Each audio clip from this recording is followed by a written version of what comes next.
My apologies. Welcome into episode 70 of JD's Empire Sports Talk. We got the three-man box going here today. We got, of course, Jake Biggie Mills and CT. I mean, it's postseason time for baseball, and he wants to talk about his college football team as well, which we'll get to. But, boys, how are we doing? Good. Very good. Good to hear. I mean, your guys, the Yankees are up 1-0 right now in the top of the sixth, so that's a good thing. See if they can keep the lead. I mean, if they get tonight, I think they're in really good shape. So either team, if they get tonight, I think whoever wins tonight will win the series. But we'll see what happens. We definitely have an action-packed show. College football, of course, NFL, a lot of news of every week. I mean, guys are getting knee injuries, torn ACLs, like left and right. It's insane. High-profile guys too. Then we'll go through the MLB postseason. We'll break it down. There's some other news in terms of managers getting let go, fired, whatever you want to call it. Sometimes they act nicely and they say, "Oh, we relieved him of his duties." It's the same thing as being fired, and we'll get through that in a little bit. But let's start with college football. The elephant in the room is, I guess, James Franklin. The tough truth is he is not a coach that can win the big game, and it's been something that hasn't been going on for just a year or two. It's been going on for a while now. So I want to read these stats through, and then I want both of you guys to take over because I know you both have a lot to say about this. But first, James Franklin, 1-15 against top 5 opponents in his career. Not good, obviously. Only one win that's terrible. 4-21 against top 10 teams, so not much better.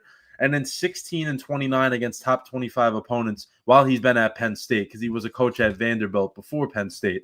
So, I mean, if you think about it, just against top 25 teams, he is not great. And it gets worse as you go up to top 10 and top 5. And Biggie, we'll start with you. So what is the issue here that he can't get this team over the top? He cannot get them to get to that point where you look at them just like last year. They should have won more games, I feel, in the CFP than they did, and they just should have won the Natty. I'm telling you right now. I know Ohio State got really hot at the end of the year, but that Penn State team was amazing last year. That was the best. People are saying this year, this is the team and this is that. No, last year was. I'm telling you, after that game on Saturday, I can confidently tell you that Penn State had a better team last year. I'm telling you that right now. I just think it's a consistent quarterback. I mean, obviously Trace McSorley was good. Oh my God, I'm blanking on his name. Who was the guy a couple of years? Sean Clifford. He was, Clifford. Off and on. And then even you have Drew Aller now. He's been off and on as well. So I mean, I think Franklin, he's a great recruiter. Don't get me wrong. Penn State would not be in the position they were if he wasn't there. You know what I mean? So like, despite this and all that, most teams, and I heard this, I forget where I heard it. Most teams would be happy with the 10-2 record. That would be, amazing. But for Penn State, that's not cutting it, especially with a record of 1-15 against top 5 teams. I think the problem is, though, if you let him go, if you let Franklin walk or you fire him, I feel like Penn State gets worse. Like, they're not going to be 10-2, even, you know what I mean? They're going to be, 6-6, 7-5. I just think that's the thing with it. So it kind of puts you in a place where you don't really know what to do. I think personally it's more consistent quarterback play that would help this team. I think that's the main issue. I don't think Franklin is a problem. He can't win the big games, obviously. Like I said, fantastic recruiter, and Penn State would not be, a standard, a 10-2 season is bad for them. They wouldn't be in that position if it wasn't for James Franklin. So again, it's very, very middle ground with, what to do with that. But I think it's consistent quarterback play. I think that's what's holding them back. And now from a but a Penn State fan, I know, Biggie, you do support Penn State. Yes, I do. It's a little different for CT because he really does. That's his team. Yes. So CT, what is is it a James Franklin issue? Like I laid out with the stats, which I agree. I personally agree with what Biggie's saying. It's a little bit of both. Franklin not winning the big game and the quarterback, the quarterback, whoever it is for them, they play good against, the teams they should. And then when they have to play opponent maybe above them a little bit in terms of quarterbacks, they don't get it done. And what is it, CT? Like as a fan, I know you'll have a different perspective on this. I would say for the last couple of years, they have the team and the personnel and the talent to be able to win these big time games. Overall, collectively, there's been games where Penn State's just been outmatched. They just didn't have the recruits. But recently, they got the team, they got the recruits, they got the talent to be able to win some of these big time games. It comes down to James Franklin and the quarterback, as Biggie said, in terms of just going out there and executing. Like for 3 quarters, the offense was nowhere to be found. The offensive line wasn't very good. But then fourth quarter wise, they got a lot better in the fourth quarter. I feel like with Drew Aller, he's a good quarterback. I feel like sometimes he gets to thinking too much. When he just cuts it and just let it fly, let it loose, like I've seen all season long, especially in those 2-minute drills against like bad teams. Mm-hmm. Like for the majority of those games, he wasn't great, but when it's like comes down to 2-minute drills, and like when in last game when they were trailing by 14 to Oregon, when he just cuts it and lets it root and just let it loose, that's when good things happen for Allen. I feel like Penn State's offense, they just gotta open things up, chuck it deep, let Allen does what he does best. And overall, I mean, Drew Allen's got to play better. But he's a good quarterback, but he should be in the class with the elite quarterbacks in the college football game. With the talent that he has, he just doesn't get it done each play and each series. Yeah, I mean, we'll see what happens. Like I for this year, in terms of this year, if they play Ohio State, and that's another team they struggle with mightily. If they're able to get that win, that this game doesn't really mean as much. And we'll talk more about the game itself. But yeah, as a whole, I agree with both of your guys' opinions because I like how we have someone who is a real fan of the team. They have a different emotion than maybe us in terms of really talking about the team. But the same message came across. It's a mix of Franklin he got the team now. It's not an excuse of, I don't have this, I don't have that. He went out there. He's recruited really, really good teams that you can't take away from him. and then it's just the quarterback. It comes down to maybe a little bit of play caller having more trust in Drew Aller, because Drew Aller definitely has talent. It kind of feels like it's a little bit of him getting held back. Yeah. It's him getting held back, and then it's also like him not making those big plays that the other quarterbacks do when they face up against those big teams. And we know this because I see he makes plenty of throws where I'll go, wow. And then just be parts of the game where it's like, what is he doing out there? Right. He's so find out consistency. Like, he could be regarded as one of the best college football quarterbacks in America, which he should be. He came into the season as a Heisman candidate. Yeah, I knew he wasn't going to win it from the start because, like, Penn State normally don't destroy the inferior opponents. They normally don't go out there and throw 400 yards and have 3 touchdowns. And even this game, he didn't prove that he's one of the best in America. Yeah, so we'll see what happens, but I like how we started off the show in terms of, this is a good thing to talk about because it's the elephant in the room that it can't be ignored. Some other college football news we got here. Another head coach firing. So it seems like there's been more than usual this year compared to the past few years. And now Arkansas is officially one of those teams that cut ties with their head coach, Sam Pittman, after 5 years. And a familiar face is actually back with Arkansas, which is kind of crazy. I didn't even know he was on the staff there. Bobby Petrino taking over again for the Razorbacks. And he's not wasting any time. He already fired 3 fellow assistant coaches. Well, because he was an assistant coach on the defensive side of the ball. So he is not wasting any time. Yeah, I saw that before. I mean, what do we think about this? I mean, he's not wasting any time. And they got embarrassed against Notre Dame the other day. I mean, listen, Notre Dame they're a good team, but they shouldn't have beat them that badly. I think that was kind of the icing on the cake. I think that was the icing on the cake for Pittman. I agree because I know Notre Dame's a good team. I mean, that's not to beat them like that. Not to put 56 up on you. Especially when now Arkansas is not a top SEC team. We know that they're not, a team that is in the talks of a top 25 at all. No, but you're not the worst. You're not a team that should be giving up 55 points to Notre Dame, who arguably is down this year. You know what I mean? Like, it's not the Notre Dame team we saw last year. And JD, I know you could kind of attest to that as a fan. This is still a good Notre Dame team, but it's not that Notre Dame team that should be beating up on you like that. You know what I mean? So, yeah, just an embarrassing loss, I think, personally for Arkansas. And I think that the writing was on the wall there for him.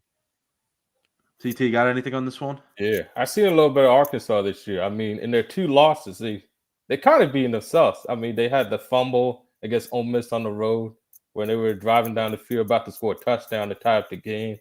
And then against Memphis, they were in field goal range to try to take the lead, and then they fumbled it.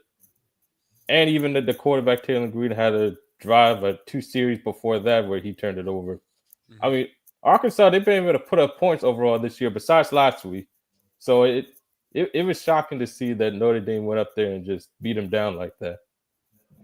Agreed. Yeah, and I guess when things happen like that, some reactions will come after. And then let's recap some other Week 5 games. So we'll do the usual, Biggie. I'll kind of take the headliners, and then I'll let you get in there, like deep into because I know you love talking about games that I probably didn't even have any interest in. But let's get through the the hot topics of Week 5. So Friday night, FSU went down to Virginia, a game that, it was a little trappy, and it was the case. FSU came into the game at number 8, and they lost it in double overtime. It was a very entertaining game. I mean, back and forth throughout. And FSU, awesome game. FSU is a team that, last year they struggled. I mean, they were one of the worst teams in the country. And then we thought after they beat Bama, certain things would change for them. And then they had come off a bye week and do this. It just doesn't look good for them. But what do we think about FSU? Do you think they have a chance at recovering from this, or do you kind of think, because they got Miami this week, which we'll get to later? Yeah, I don't think you can come back from this. It's gonna be tough. Yeah, to come off a loss like that and then go play Miami, who is arguably, unless Ohio State slips up, which I know a different game, but like I don't think they look too good against Washington. It took them a while to,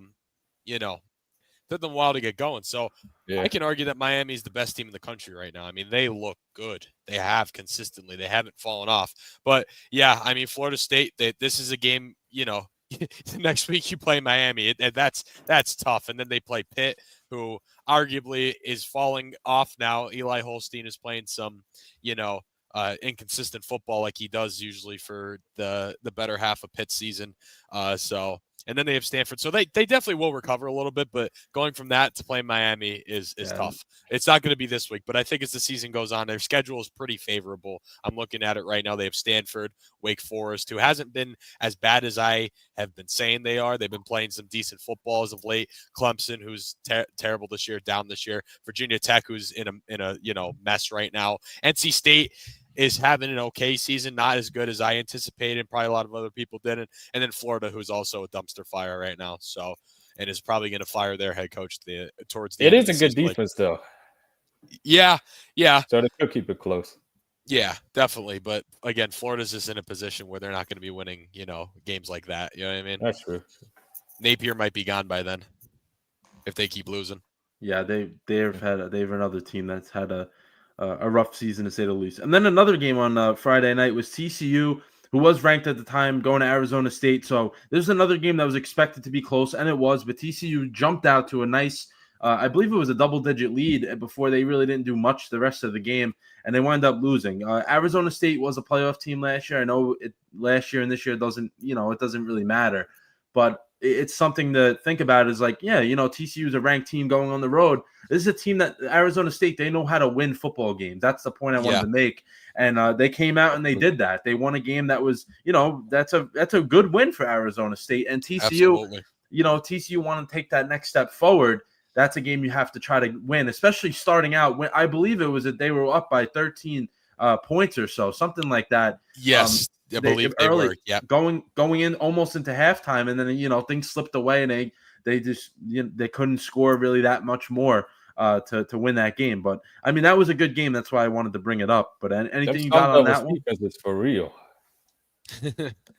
Yeah, yeah. I mean, that one was, again, if you're TCU, that's one you got to get. I mean, Arizona State, like you said, they're a program that knows how to win football games, and they're 4-1 on the year. I mean, don't count them out entirely just because they're not ranked. Definitely not. But they're still a good team. But TCU, that's a team that should be making the next step, and this was one they had to get, and they didn't. So it's going to set them back a little bit, I think.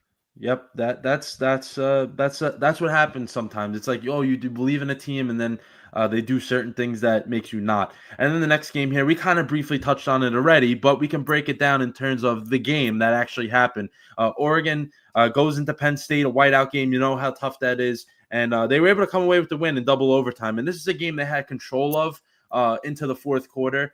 For the most part, their defense was stifling Penn State throughout. Yeah. And then the scoring did open up a little bit, but Oregon was able to hold on. I mean, Dante Moore has looked fantastic. And this is a guy, I want to give credit to him because he transferred in there last year. He knew he wasn't going to play.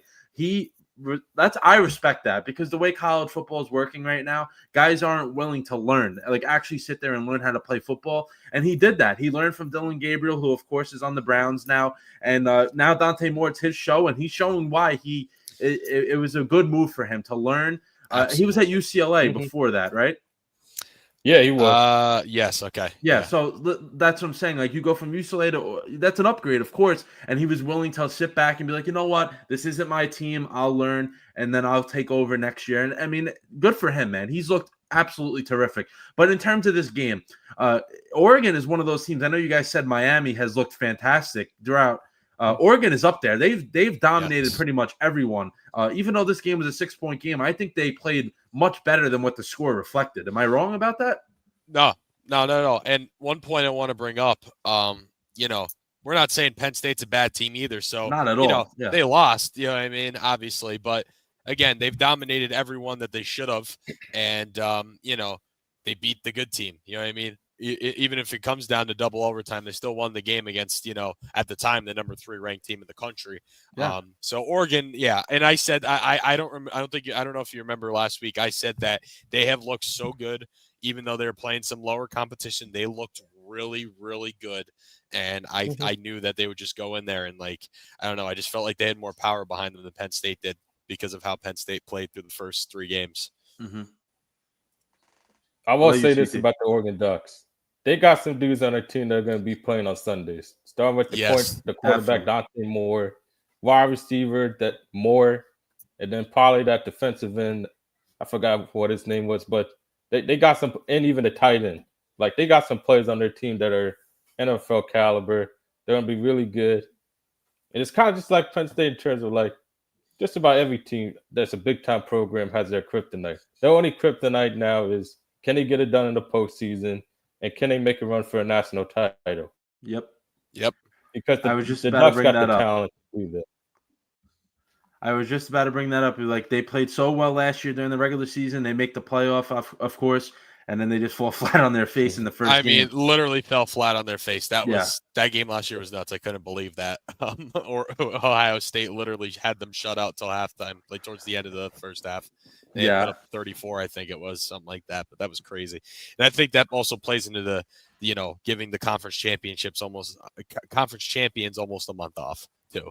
I think that's part of the problem, but that's a different discussion. So, topic. I'm sure we will get to that later in the season. But I totally agree. It's kind of like a punishment. For winning being your good. Conference. Yeah, exactly. They nerfed it basically. That's the beauty of college football. Let's put it that way. If people think that, LSU, they lost a very close game to Ole Miss, and I was Biggie. I think I was saying this last week. LSU, this is a game where they had to show us something, because that Clemson win that they had in week 1 obviously does not look anything like it did when they did beat them. Right. Yeah. And then LSU goes out there. LSU goes out there this week and they don't get it done. I just didn't believe in them to begin with. Guys, what do you think that too? Like, they were really not for real. They were just up there in the rankings because that Clemson win looked so good in the beginning of the season, because people couldn't get over that. But now look. Yeah, I think there's two factors here. I think that's one of them, 100%. But I also think this was one of those type of trap games like Florida State had on Friday night. It was another type of one of those games. I mean, you don't really consider a trap because Ole Miss was, because they were very good. Yeah. But that's again, a good football team, Ole Miss. Yes, yeah, absolutely. But I'm saying in terms of LSU's fourth, and everyone's like, oh, but what's the quarterback's name? He was like the front runner for the Heisman first couple LSU's? weeks. Yeah. Nussmeier. Nussmeier. Him. So, you have a guy like that, you're number 4 in the country, everyone's hyping you up. Ole Miss, they're good. Obviously, they're good. But again, it's one of those games that you look at and it's like, LSU should win because of what we think about them and how they performed, and they didn't.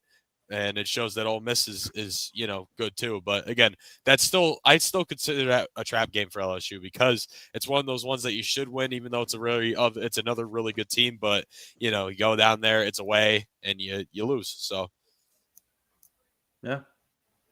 Anything, CT?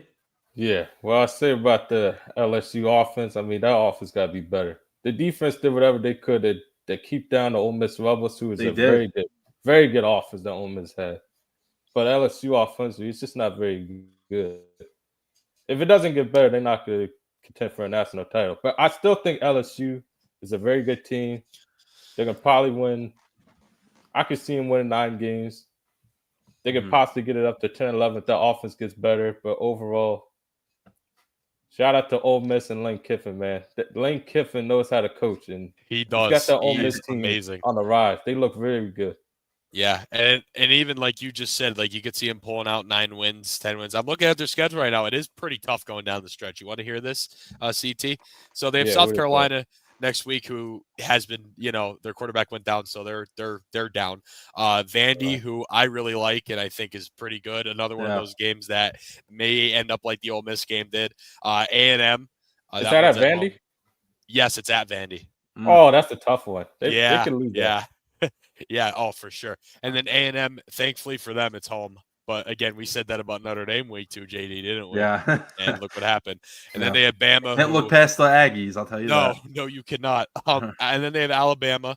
That could be a loss. It's at Alabama, too. It's on the road. And then they have Arkansas. And then they have Western Kentucky. Okay, you should get those 2. And then they're at Oklahoma, who still looks really good, has been consistently good. So Mateer should be back. John Mateer. Yeah, he should be. Yeah, by then. I was going to say it's the last week of the season, so I didn't even think about that. Thanks for bringing that up. I didn't even think about that, but yeah, he should be. So, yeah, it's a tough road going down, especially some of those games being on the road too. That's going to be hard. But yeah, I mean, I could still see them going like 9-3, 8-4 though. They'll pull some of those like Western 8 or 9 Kentucky and wins. yeah, definitely. Like Western Kentucky and Arkansas, you should pull out, and then South Carolina, you should beat next week. But all those other ones, some of those are coin flippers, and some of those are like, might be in trouble here. Yeah. Well, it's going to be tricky for them. I mean, it's something that LSU they've been dealing with. Brian Kelly, it's like he has so many. They always have high expectations. I enjoy every second of him losing. You don't. I love it. I actually love it. Well, a lot of I love Irish fans love seeing Brian Kelly lose. Yeah, because the way he left us, it was a little disrespectful to me. I mean, it's understandable. Yeah. I mean, it was. I just and then he tries to like be like this, like he like has like 5 different voices or accents. If you want to, I don't know. He's something else. That guy. He did say like I basically got Nova Cruz and Notre Dame, but here I got all the resources in the world, and I'll be able to compete for a national title. Yes, he's a tool bag. He is. Yeah, he is. He really is. I mean, Marcus Freeman has outdone him insanely well in terms of recruiting, and Brian Kelly was there for so much longer. He's better to look at, JD, as a Notre Dame as a D1 Notre Dame hater. I respect them a little bit more now going that they have Marcus Freeman at the helm. I actually do. I'm not even kidding. Like I will never like Notre Dame, but I'm gaining more respect for them as I grow up in my lifetime. Because growing up, I was just surrounded by a bunch of annoying Notre Dame fans. That's where my hatred stems from growing up, because it was just and then my team was always terrible. I was the kid that liked the bad team growing up, Syracuse, obviously, because they, at the time they weren't very good. Sounds familiar. Yeah, I get it. Yeah, I get it. I get it. Yeah. The next game here, someone brought up Alabama before. One of you did, maybe both of you. I don't know, but they got a statement win. Me and Biggie talked about this last week. CT, we said that Bama did slip up in week 1, but they have a golden opportunity. It started last week to really, erase that one loss that they did have. Yeah. And they went on the road and beat Georgia. And I forget what the stat was, but for some reason, it doesn't matter. Kirby Smart has a really hard time beating Bama since he's been 1-7 against Georgia. Bama. Yeah, that's right. That's everybody not has a good kryptonite, even Kirby. Yeah, and his kryptonite is Bama. It doesn't even matter if Saban's there or not. He just can't beat them. Right. And I think this is it's a really bad loss for Georgia. Like I thought that this is one of the more like talent disparities between Georgia and Bama in a while. The way Bama used to be to now, I feel like that wasn't even really that close, and Bama still got the win. It's kind of crazy to me. I don't know what happened with this one, honestly. I know it was a close game, but still shouldn't have happened. Yeah, no, this is probably the biggest talent gap that Bama and Georgia have had in quite some time. Yeah, so this game should have been not a gimme game, but okay, we need to win this for Georgia, and they did.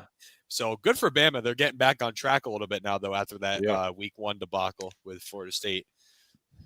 Yeah, that's what I'm saying. They have a golden opportunity, and they started it last week. And then the last 2 headlines, I guess we can say, was Indiana has got another win under their belt, so they're playing really good football. And this is a test. It was a test because Iowa is a team that they're not going to be flashy, but they're going to make you work to win a football game.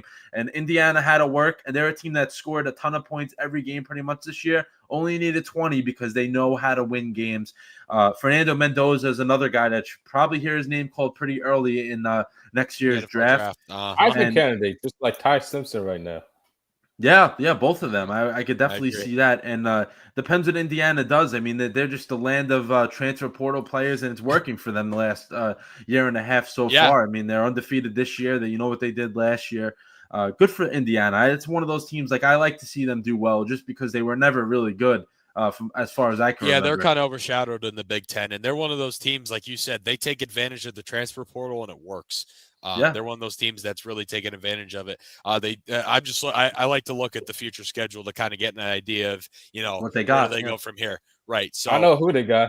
The big one next, not next week, 2 weeks from now. They're on a bye this week, so their next game is it's the Oregon Ducks. That's a tough one, coming off a bye as well.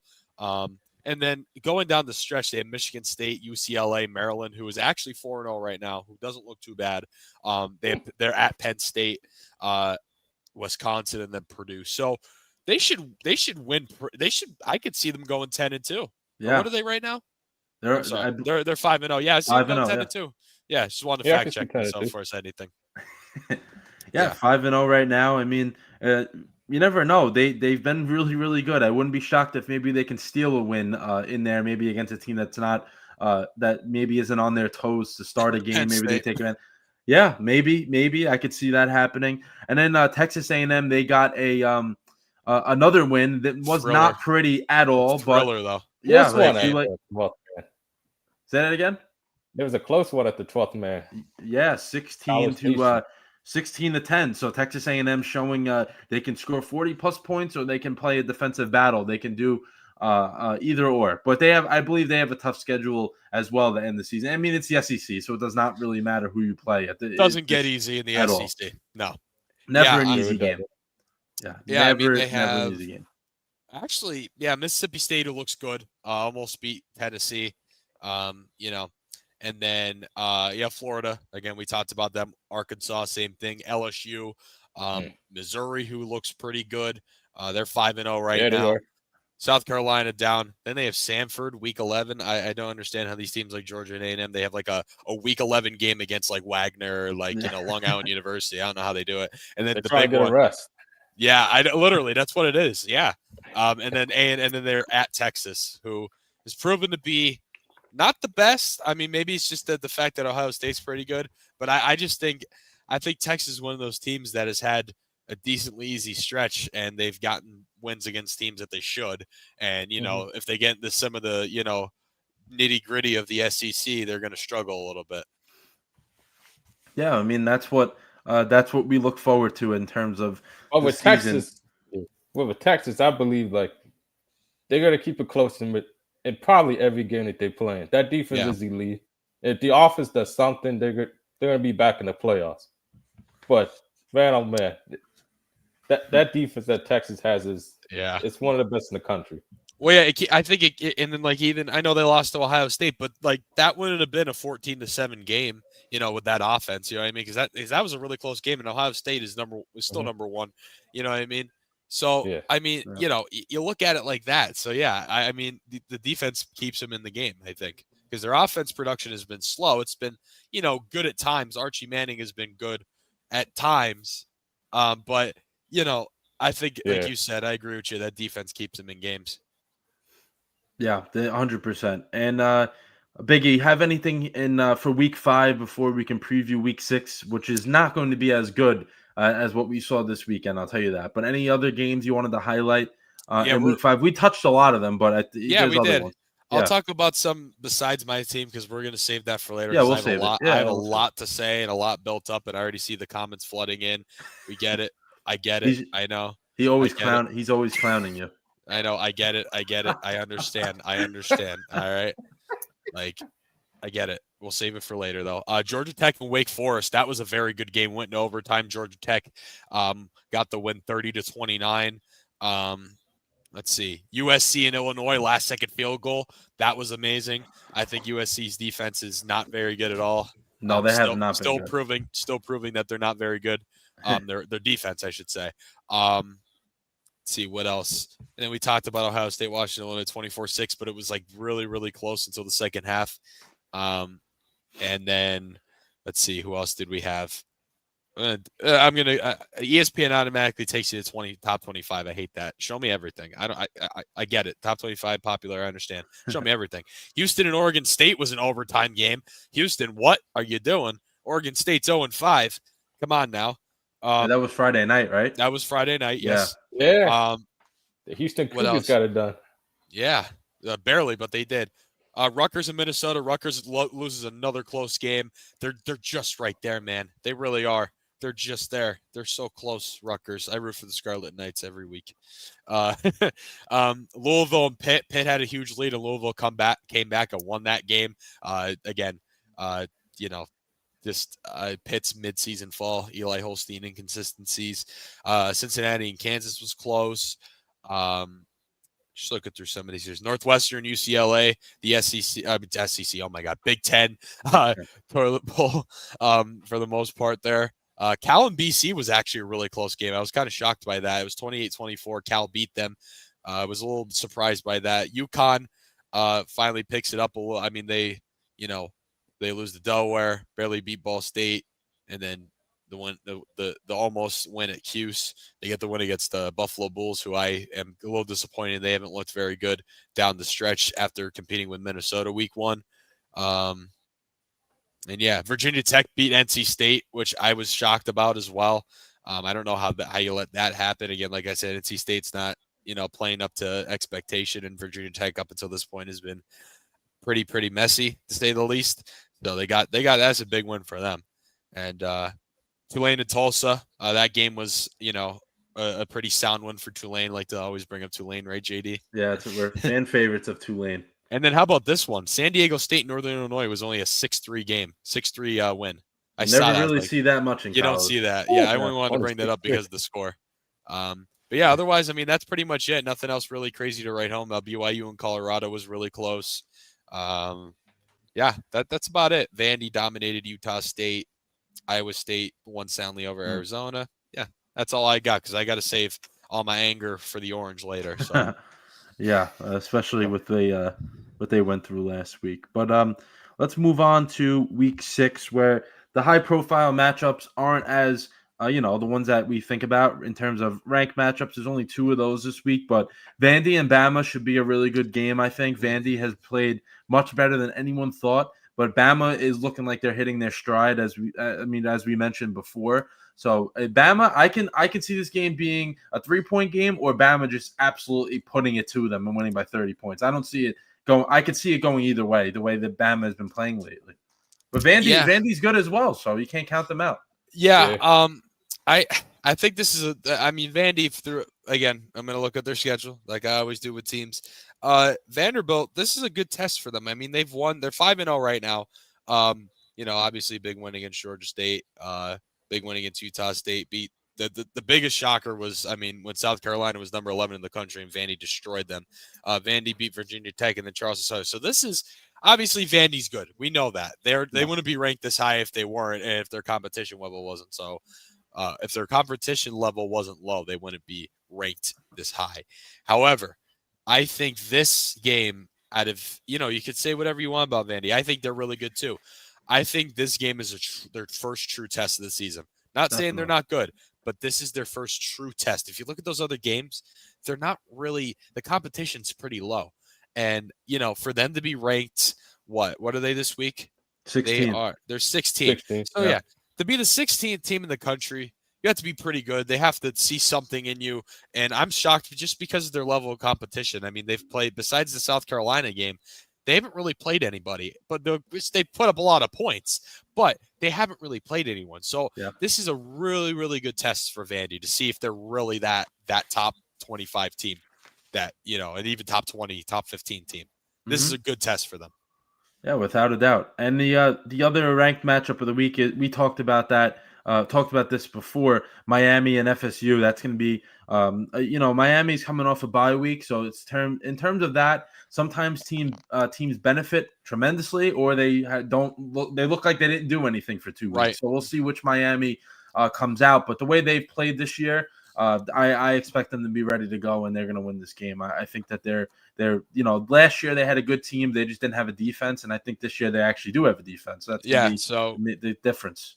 You put the two together and you have a good Miami team. You give that offense now elevated surprisingly with Carson Beck. Nobody really thought that. No one thought that was going to amount to anything, but it sure has. But yeah, you finally have a good defense in Miami, and that's what happens. There you go.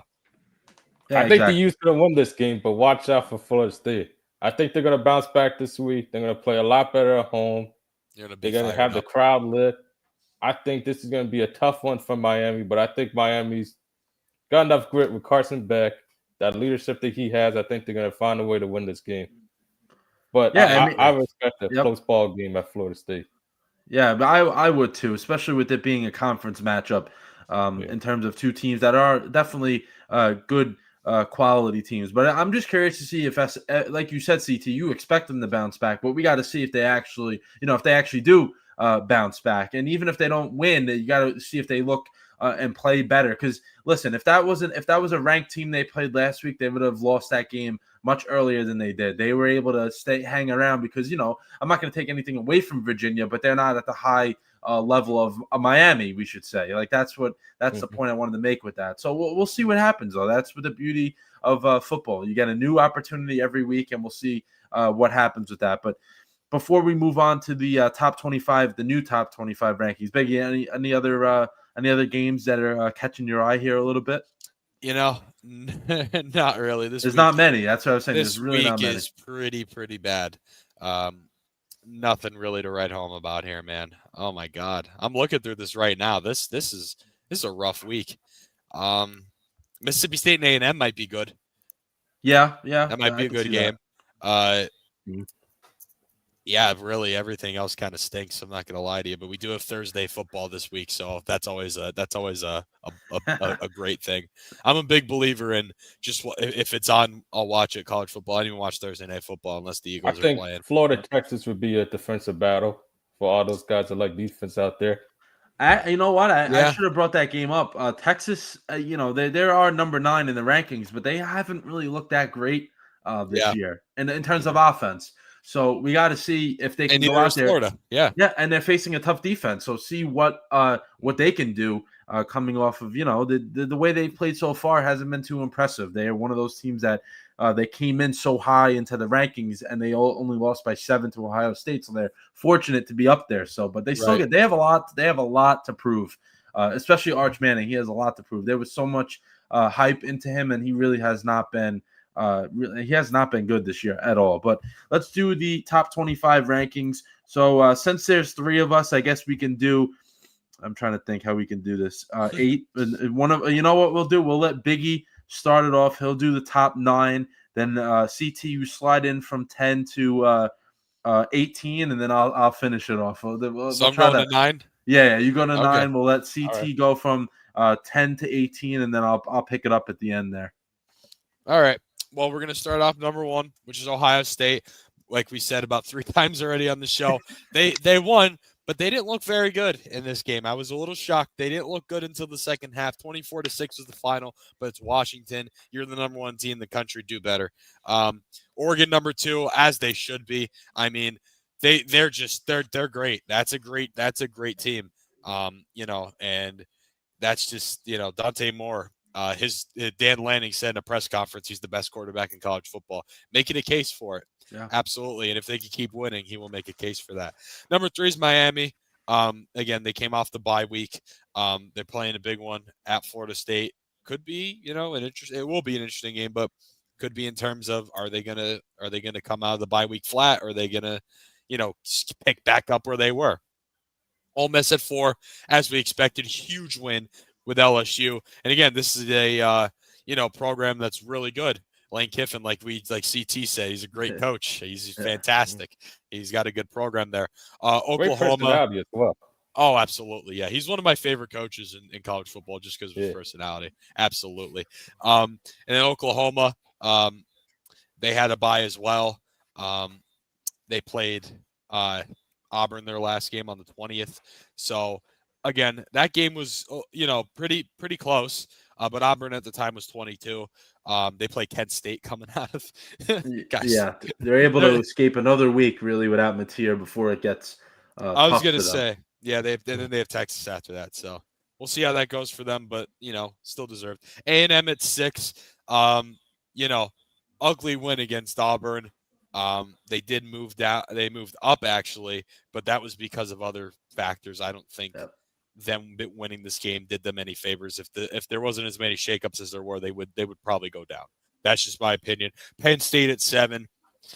You lose that game, that's going to drop you. That makes Oregon stock go really up because they were number 3 in the country, despite playing horrible against their first 3 games.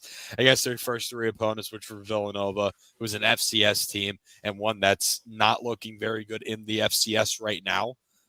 Usually is pretty good in the FCS, and they're not playing well in the FCS right now. They're having a down year for that level of football. FIU, again, bottom tier FBS team in Nevada is also a bottom tier FBS team. And in Indiana, again, looked great. That game on Saturday was awesome with Iowa. That's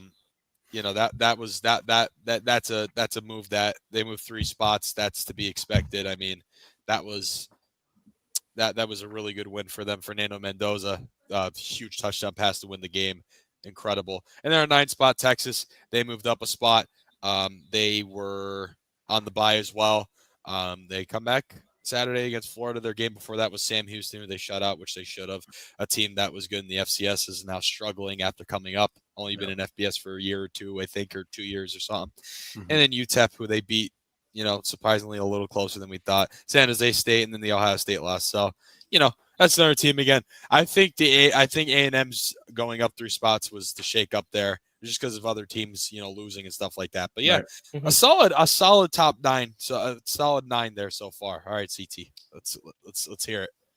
All right, number 10, you got Alabama. They looked really good last weekend against the Georgia Bulldogs. They were able to get a win. Ty Simpson looking like a Heisman candidate right now. Their stock is up. Next, you got number 11, Texas Tech. Texas Tech had a good win like a couple of weeks ago against Utah.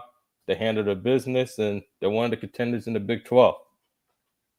Then you got Georgia. They moved down 7 spots, and I think the Bulldogs, they're going to bounce back. Kirby Smart is a great coach, great leader. He's going to inspire the team. They're going to get better from here, and they're going to overcome this. 13, you got the LSU Tigers. Great defense. Offense hasn't been very good. Gus Nussmeier hasn't been, he hasn't been killing it. So they moved down to 13 after that loss to Ole Miss. 14, you got Iowa State. Iowa State's been good. You could argue that they're too high up in the rankings, but either way, they're 5-0. They've done enough to win their games, and they're there at 14. 15, Tennessee. I think Tennessee is better than Iowa State. In Tennessee, they had a very good win last week against Mississippi State on the road. Kind of a character win. Be able to overcome adversity, win in overtime. The offense is legit with Aguilar, and you got Chris out wide. That's a wide receiver. That's a very good offense, and they're tough to stop. Next up, you got Vanderbilt. Vanderbilt with Diego. He's changed that. He's changed that entire program. They're now a very good and competitive football team, and they're tough to beat week in and week out. 17, you got Georgia Tech. King, very good quarterback. Yeah. And now that Georgia Tech, they're able to throw the ball now. King is tough. He's a great competitor. And he seems like he's running 20, 30 times a game, and he's just tough to deal with. And 18th, you got Florida State. They got a tough game this week, and they gotta bounce back quickly because they got Miami at home, fortunately. But hopefully Florida State can able to bounce back and stay in the rankings. Because so far this season, Florida State's had a great year, and hopefully they can keep that up.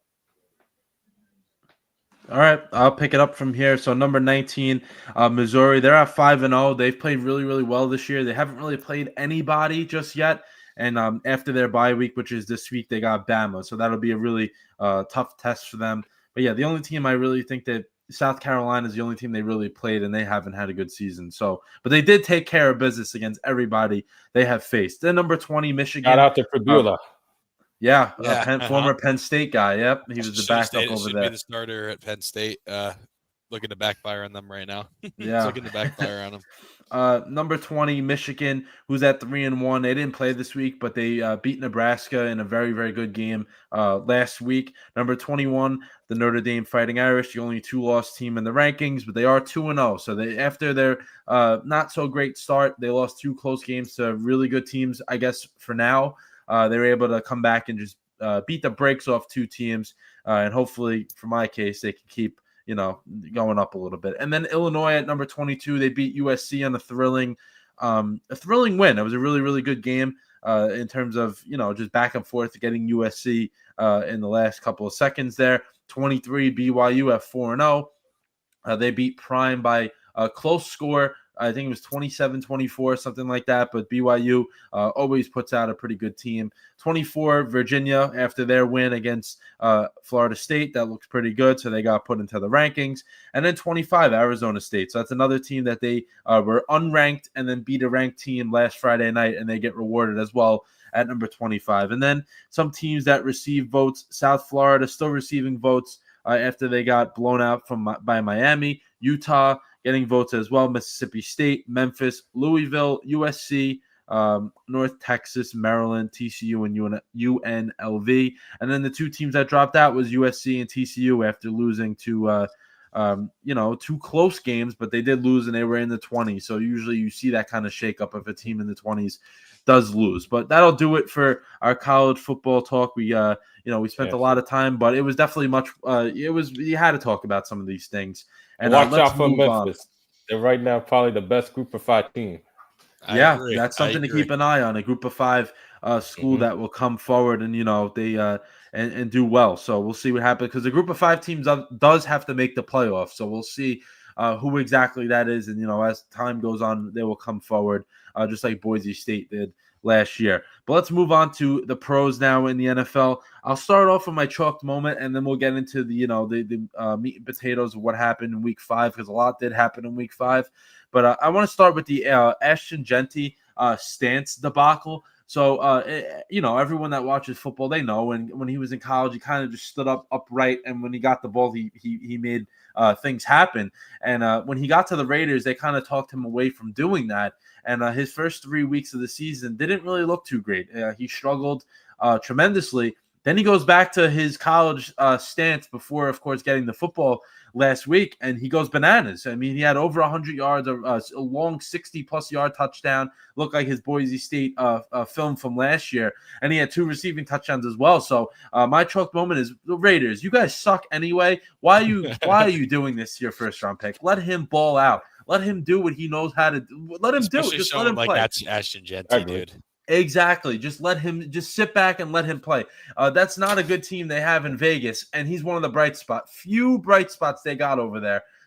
That's why I made it my chalk moment. It's an organizational failure to let this guy or try to tell him to do something differently, and then let him go back, or he decided on his own to do what he did in college, and he looked like his college self on Sunday. So come on, just let the guy do what he has to do. He's a great football player. Yeah. And will be a good NFL player as well. So they got to let him, they got to just let him roll.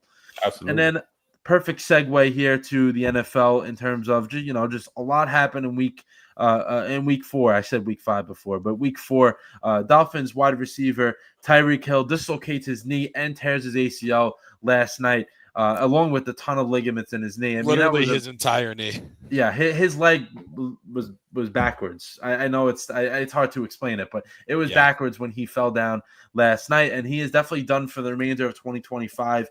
And I have a few questions here. So first of all, why did he look like it was his birthday party when he went on the cart? He was like beyond excited that he got hurt. Don't really understand that one. It was like numerous videos and pictures along the night for him that he was like smiling over it. Don't really understand that one. And then second, do you guys think this is his last game in a Dolphins uniform? Because I know he was definitely going to be a guy that was potentially going to be traded, but that's out of the window now. But do you guys think that was the last game that we will see Tyreek in Miami? Yes, absolutely. I mean, we knew at the beginning of the year there were disputes in him wanting out, and we even saw maybe the first 2 games from the Dolphins. He just did not play up to, his standard. And, I think, maybe it's him trying to make light of his situation that he just tore his entire knee apart. But, that's what I was thinking too. But you saw he looked happy. Weirdly happy. And I think it's a fact of him thinking to himself, I never had to play with Tua Tagovailoa again. I never had to play this might be the end of his NFL career. This might be the end of it right here. We might be seeing the end of Tyreek Hill, which is crazy because he's been one of the best receivers in the league forever. But this might be the end of Tyreek Hill in the NFL. But I think it's definitely the end. If it's not the NFL, it's 100% he's out of Miami. Like, he wanted out of there to begin with, and you could see maybe it wasn't, but knowing everything that we knew coming into the season, he looked very happy that he was probably gone out of Miami. That was the last game he's going to play in a Miami Dolphins uniform, so he looked happy for that matter, knowing what we know. Yeah, he did. He really did. The other guy, so, Sunday afternoon, Malik Neighbors. So the Giants had so much like excitement going into that game. Like, we got Jackson Dart. He goes out there first drive, puts up an easy touchdown. Then in the second quarter, Malik Neighbors, he throws a deep ball to him. He goes up to try to, jump and catch it, and he comes down and he blew his knee out. So he's now going to be out for the rest of this season. He's probably been one of the most impressive wide receivers And he's played about 19 or 20 games in his career.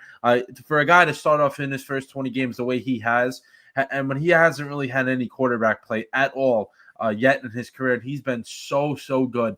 I think that it hurts just because Dart loses his guy now, because it seemed like they had a really good connection to start off.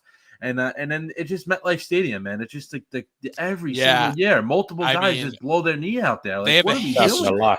There's a whole list of guys that have torn their ligaments and torn their ACL on the turf at MetLife. Like, it's insane. They're in the Bengals Stadium. They're in Paycor Stadium. They're awful turf. Clearly. Yeah. And CT, I had a question for you here, because I know you really like the young quarterbacks, and like if it's a good young quarterback in the NFL, and you like that, you like seeing guys develop and play well. Do you think this hindered? I think it hinders Dart, like his development, at least for this year. But do you think the Giants can have the Dart develop? And also, can they withstand try to withstand losing Neighbors? I think they already weren't going to have a great season, but I kind of think this really puts them into the garbage can. I think this is kind of the crusher, no?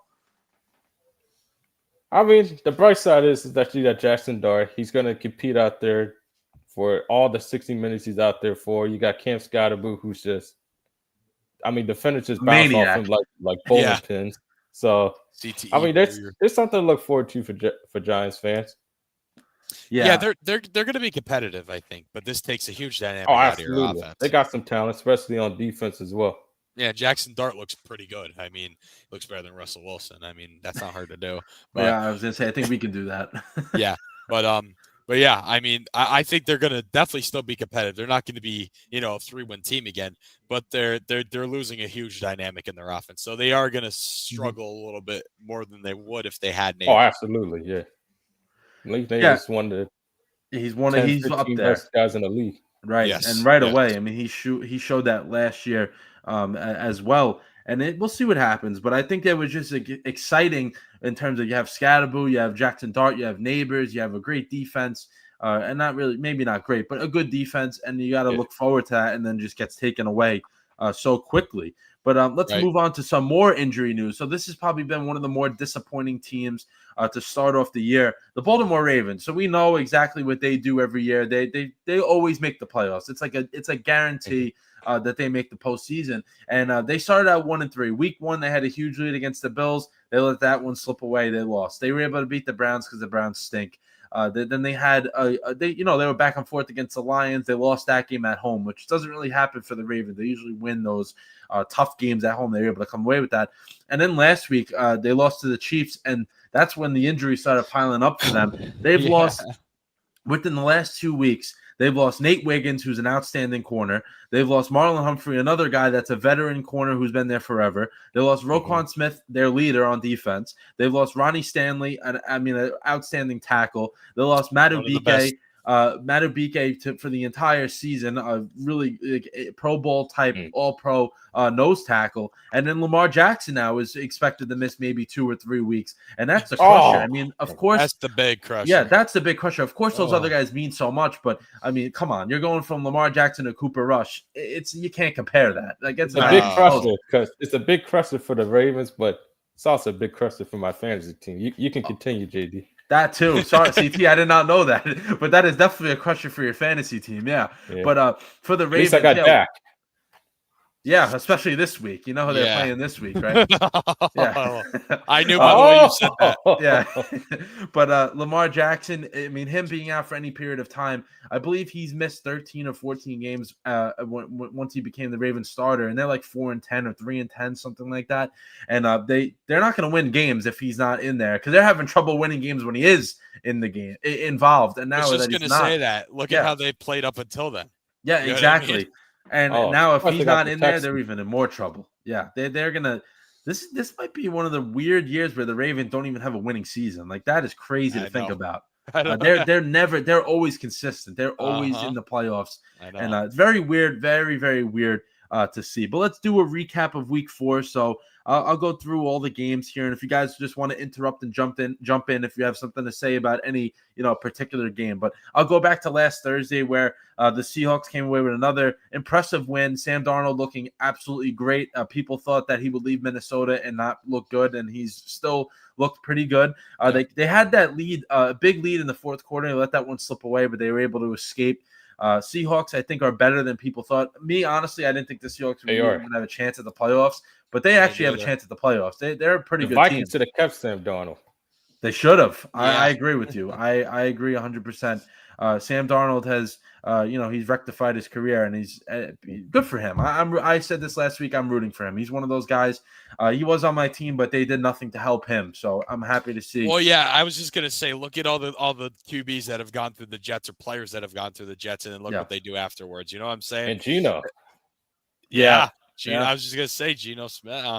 Yeah, they've had guys leave and they've been better. That I'll save that for later. I'm gonna have a heart-to-heart with just the Jets. I know they're not listening to me, but I still want to talk about it. And then our Dublin game. So the debut of the NFL in Dublin was a very good game. I really did not want this team to win because I can't stand Aaron Rodgers anymore, but they did win the game 24-21. Carson Wentz had the most fugazi 350 yards I've ever seen in my life because he threw like 65 passes, and he was just throwing I'm not a Vikings fan, and if I was a Vikings fan, I probably would have broke the TV in half with the things he was doing. And Biggie, I know how you feel when he was on your Eagles. He was just throwing the ball up. He wasn't even looking. He was just throwing it, eyes closed, just throwing it up in the air. They didn't even care where it was going. If it went in the stands, if it went to the other team, did not care. He was just throwing it up. Oh, well, it's okay. I'll wait and see what happens. Yeah. And the Vikings, listen, this is what I'm saying about the Vikings. They have such a talented team, but the quarterback is an issue for them. Carson Wentz was good last week, and then he comes out this week and nothing. Well, look at the Bengals. That's right. That is right. Look at the Bengals. Okay, let's look at the Bengals and say, did he really? Was that really him being good, or was that just it was the not Bengals him being good? They won't be in the playoffs. The Bengals.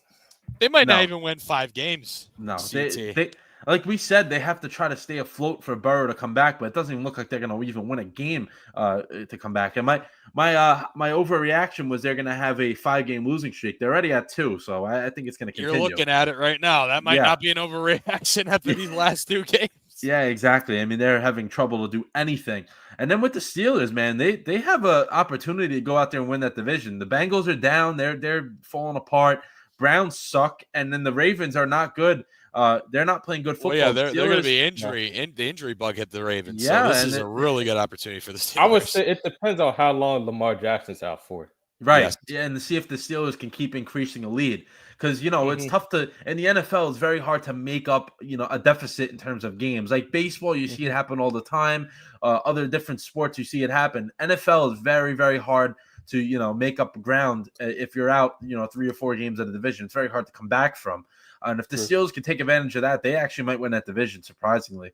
Yes. Then we get to the regular slate of 1:00 games. The Falcons beat the Commanders 34-27. Jaden Daniels was out. That's something to note because I feel like if he was in that game, and Terry McLaurin as well, both guys were not involved in that game. So I think they would have won with them. They would have won that with them easily.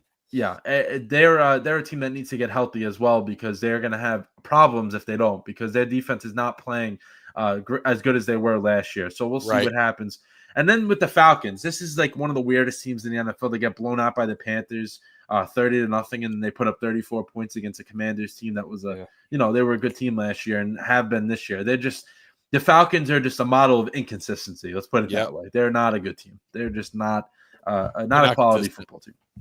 And then the next game, the Bills did win, and you look at the final score, 31-19. All they did their job. The Bills they had to do everything they can to win that game. I was going to say it was a really close game. The Saints were fighting with them all day. I mean, come on, but it's the NFL.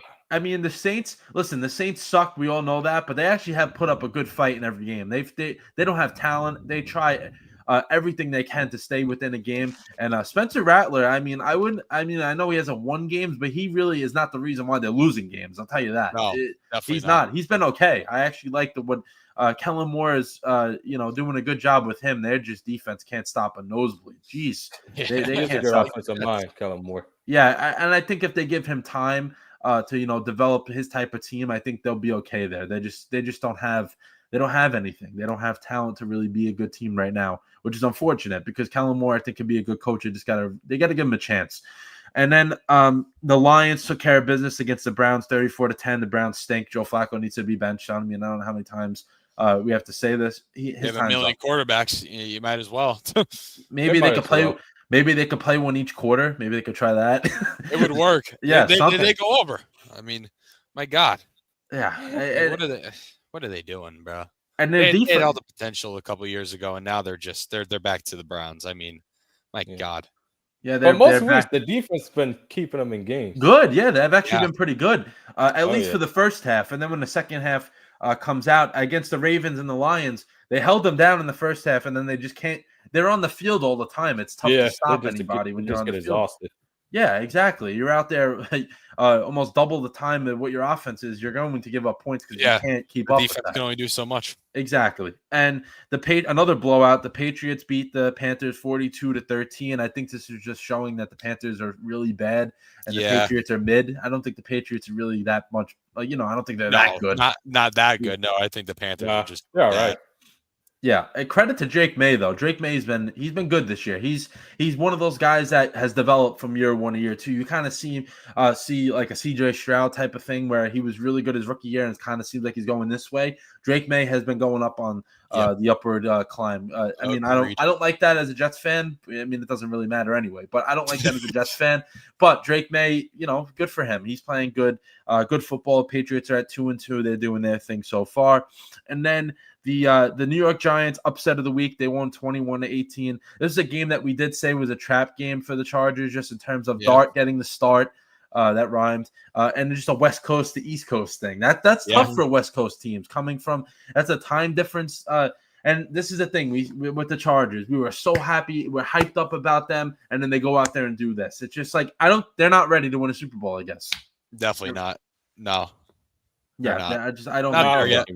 Will they get there? Maybe, but not. You can't lose games like that. You cannot lose games like that. And then we got the Eagles beating the Bucks 31-25. Biggie, I know you're happy about the Eagles being 4-0, but it's just like there's always something going on with this team. It's always they find a way to win. That's the big thing with them, which makes them such a good team. A way to win, and that's what good teams do. I mean, even with the Cowboys week 1, this shouldn't have been a game.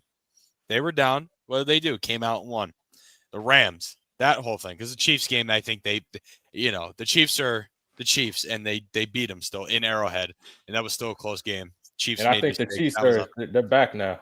Yeah, they are. We'll talk about. I was gonna say we'll talk about that in a little bit, but they look like they're gonna be back. But at that time, the Chiefs were making too many mistakes that cost them that game. So that was on the Chiefs. That wasn't us being. I think that was us being good, but I think that was more on the Chiefs than anything. The Rams game, Jordan Davis returns that block kick. That was awesome. And the last week we got a big. I was shocked. I don't know what the Bucks were doing in the first half, but we got a big. I couldn't believe it. Like at halftime, I couldn't believe that score. That was what was it? 24 to what? 6 was it? Something like that. Yeah, it was a big lead going into the half. Yeah. But then I was thinking to myself, the Bucks are a second half team all year. Every game they've won up until this comeback. Was a comeback win. And I'm like, I saw them starting to get going. Baker started throwing dots. I'm like, yeah, this is over. We're losing this. Somehow we come up with it. I mean, we did it. 4-0. That's what good teams do. They win. Exactly. They find ways to win, not to lose. Next game here, the most boring game of the week. Texans beat the Titans 26-0. Texans got on the board in terms of wins, but I don't think they're going to have a very good year at all. No. They struggled. They were winning this game like 6-0 in the third quarter. They were struggling to even beat the Titans, and the Titans they're probably the worst team in the league this year. Yeah, did you see Cam Ward's press conference? At least he was honest. I'll put it that way. At least he was honest. You don't really hear that. Yeah, exactly, CT. I was going to say, CT, you rather hear that than you hear somebody just just make stuff up. Be like, oh, we're almost there. We're going to get there. We're going to get there. I don't want to clown Aaron Boone, but if that was Aaron Boone asked that question, he'd be like, oh, we're almost there. I believe in my guys. We have the best roster here. You're right. And speaking of that, it's not baseball time yet, but sometimes you got called the way it is. Yeah, exactly. There's nothing wrong with that. There's nothing wrong with saying the truth, and Cam Ward admitted it. I mean, there's nothing really. Some people don't like it, but you just got to call what it is sometimes. They want him to say the politically right answer, like, we're going to get back to practice, get back in the film room. We'll see what we can work on and just get better next week. We got to get better. Yeah, man, sometimes you got to chew the team out. Yeah, exactly. I don't think there's anything wrong with that. And then our 4:00 window here, the Rams beat the Colts 27-20. Matthew Stafford, which we'll talk about in a little bit, but he was outstanding that entire game. And the Colts, they lost to a good team. I still think they're going to have a great year. Daniel Jones played well. I mean, the Colts should have scored an extra touchdown. I don't know if you guys saw the Mitchell play, Donnie Mitchell. He ran all the way down the field 60 yards and then fumbles the ball into the end zone because he's trying to celebrate. Like that's something that, the Rams don't do that. The Eagles don't do that. The Chiefs don't do that. The Bills don't do that stuff. And the Colts, they want to be a good team. They have to avoid those stupid mistakes, and that kind of cost them the game a little bit. Next game here was the Jaguars beating the 49ers 26-21. Very good back and forth game. Brock Purdy was back under center. He had a good game, but just they didn't really do enough. They had a crucial turnover, man. They were down by 5, and they let that game slip away by fumbling the ball away when they were in range of scoring a touchdown and taking that momentum and stealing it and not letting it up. And listen, the 49ers are 3-1, but I think we can talk about this now if you want. But I think that we could go through the standings, but I think we should bring this up that they're not really a 3-1 type team right now. I don't think they're that good. I don't think they're one of the best teams in the NFC. I don't see them as Super Bowl contenders. Not at all. I agree with you. Yeah, they have a ton of injuries, and they also just like they've won 3 games, but they really haven't beat anybody like where you look at it like, oh damn, this team is like 49ers of like 2-3 years ago. Yeah, you look they're not at least for now they're not there yet. We could say that they're not there yet. And then the Chiefs, man, so they go into week 3 0-2. And then last week they beat the Giants. Still looked awful. They did not look good at all against the Giants. And then week 4 they go out there and beat the Ravens 37-20. Patrick Mahomes looked great. Xavier Worthy's back. All is good in Chiefs land once again. I think they might be just fine. I think people overreacted to their 0-2 start. Well, when you're the Kansas City Chiefs, you're bound to have that happen to you, overreactions and that. Yeah. Like, when you're that franchise, which again, I remember I said about, the Eagles being that franchise now and the Chiefs kind of falling off, but it looks like they found the rhythm, but also the Ravens injury bug. So that could also be a factor in that too. Not saying the Chiefs are horrible and they're going to, be terrible, but again, let's look at the writing on the wall here with the Ravens. That wasn't full capacity Ravens there. That too. Yeah. But they still did dominate. They did. Yeah, absolutely. But again, not a full capacity Ravens. Yeah, not even close. Not even close. We'll see what happens. And then the Bears, whatever, for them a good win on the road. I mean, it was a game that both teams did not want to win. We'll tell you that. They won on a blocked field goal at the end there, but 2-2 the Bears are at now. So they won their last 2. It's pretty good. Yeah, they look improved. I'll tell you that. Caleb Williams looks a lot more comfortable. Biggie, we talked about this last week, that game against the Cowboys. That was a confidence booster. Like, that wasn't a game where they they beat the Cowboys. Cowboys stink. But at least for Caleb Williams, that got him going. Right. And then this week he looked good again. Maybe the Bears can keep, they have a bye week this week, but they can keep that momentum going. And you never know with the Bears. And they play the Commanders off the bye on Monday Night Football on October 13th. So, I mean, I don't know what the status of Daniels will be at that point. Yeah. Who knows? They can get another win coming off the bye if the Commanders are still down. You know what I mean? They can fight for a playoff spot. Yeah, they definitely can. Yeah, they definitely, without a doubt. I mean, the way the Packers have looked the last couple of weeks, they're not as good as we thought they were, I guess. Yeah, they've fallen off a little bit. Yeah, and then the Vikings the Vikings are going to be hanging around because they have a good talented team, but their quarterback play is going to hold them back a little bit, I think. And then the Sunday night game, really nothing much. I mean, it was a great game, but it was a tie, so no one won. This is why college football is better than the NFL. One of the reasons. There's many in my book. I'm a big college football fan. I wish they would have done like what they did in college. Put the ball at 25. Whoever scores. Yeah. Right? Like back and forth. Yeah, it's just so stupid. I don't really. They should get rid of ties. Yeah, they really should. It sucks. It's dumb. It's one of the dumbest things that's around. It's one of the worst things in sports. I'm being honest. It really is. Yeah. It's bad. It's stupid. They changed the overtime rules. Why don't you get rid of the tie too? Because the old overtime rules sucked. getting, if you score right away, you win the game. No, that's not how overtime works. No. You change that. Good move, NFL. Now get rid of the tie. Then your league will be, maybe a little bit better. I mean, obviously, there's people out there that think the NFL is better than college. I'm one of those people that will live and die on the hill that college football is better than the NFL. So I think college football is better. Yeah, it's so much more exciting. Mm-hmm. Yeah, but in terms of that game, we wish we could have watched a little more. But Jordan Love played great. Dak Prescott played great. Both defenses were not good at all. We know the Cowboys defense. Cowboys defense is going to be but I'm surprised with the Packers defense. Yeah, I don't really get it. They have so many talented guys on that team. Yeah, Dak has been good all year. I mean, he's had a really good first month of the season. His team is terrible. Yeah, they stink. I feel horrible for him, man. If he wasn't on that team, they'd be 0-4. Yeah, exactly. They would be. Yeah. They without a doubt would be. The way that defense plays, the defense is. Yeah. I mean, and he played good without CeeDee Lamb too, which I think people were like, "Oh, he's not going to do great without CeeDee Lamb." I mean, George Pickens stepped up big time, and everybody was doing their part to help out Dak. And except the defense. Except the defense, yeah. And then Monday night, which was last night, the Dolphins beat the Jets 27-21 in a clinic of how to not win.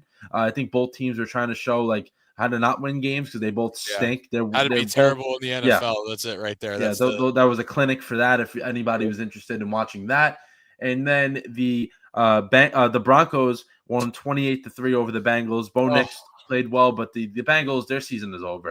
What did I say, JD? Yeah. Joe Burrow is one of the rare but guys that if you don't have him, you suck.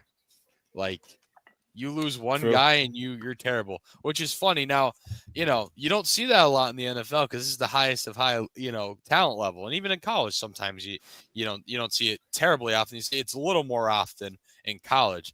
But in the NFL, to have a guy like that and someone that literally changes the entire dynamic of your team. If you stop that one guy or they're gone, your team is horrible.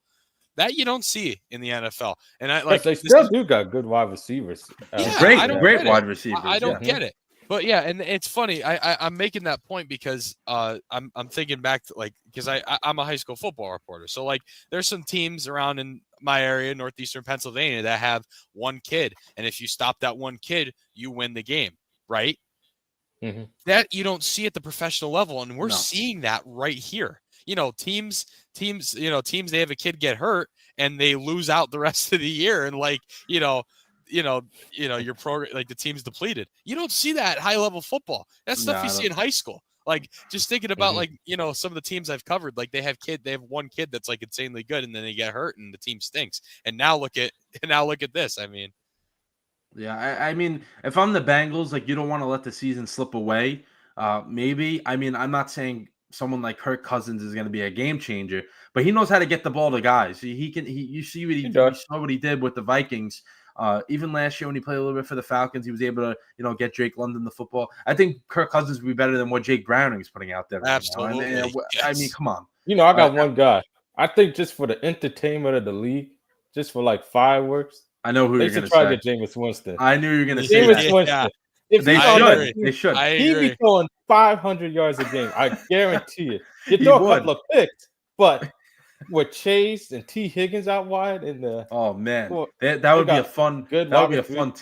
That would be. Yeah, it'd be fireworks. I don't think the Giants honestly want to get rid of him just because of how much he means to Dart being developing. I really don't think they want to let him go. But I could see Russell Wilson get traded, but I don't think I mean, listen, Russell Wilson's not good anymore either, but what Jake Browning has put out there the last 2 weeks, he can be better than that. He actually can be better. Yeah, he would be better than that as well. So, I mean, if you're the Bengals, you got to seriously think about that because you have a good team. You know Burrow is going to come back at some point. You have to try to give yourself a chance at the postseason. You got to win some games. Well, by the time he comes back, they're going to be so far out of the playoffs. Yeah, exactly.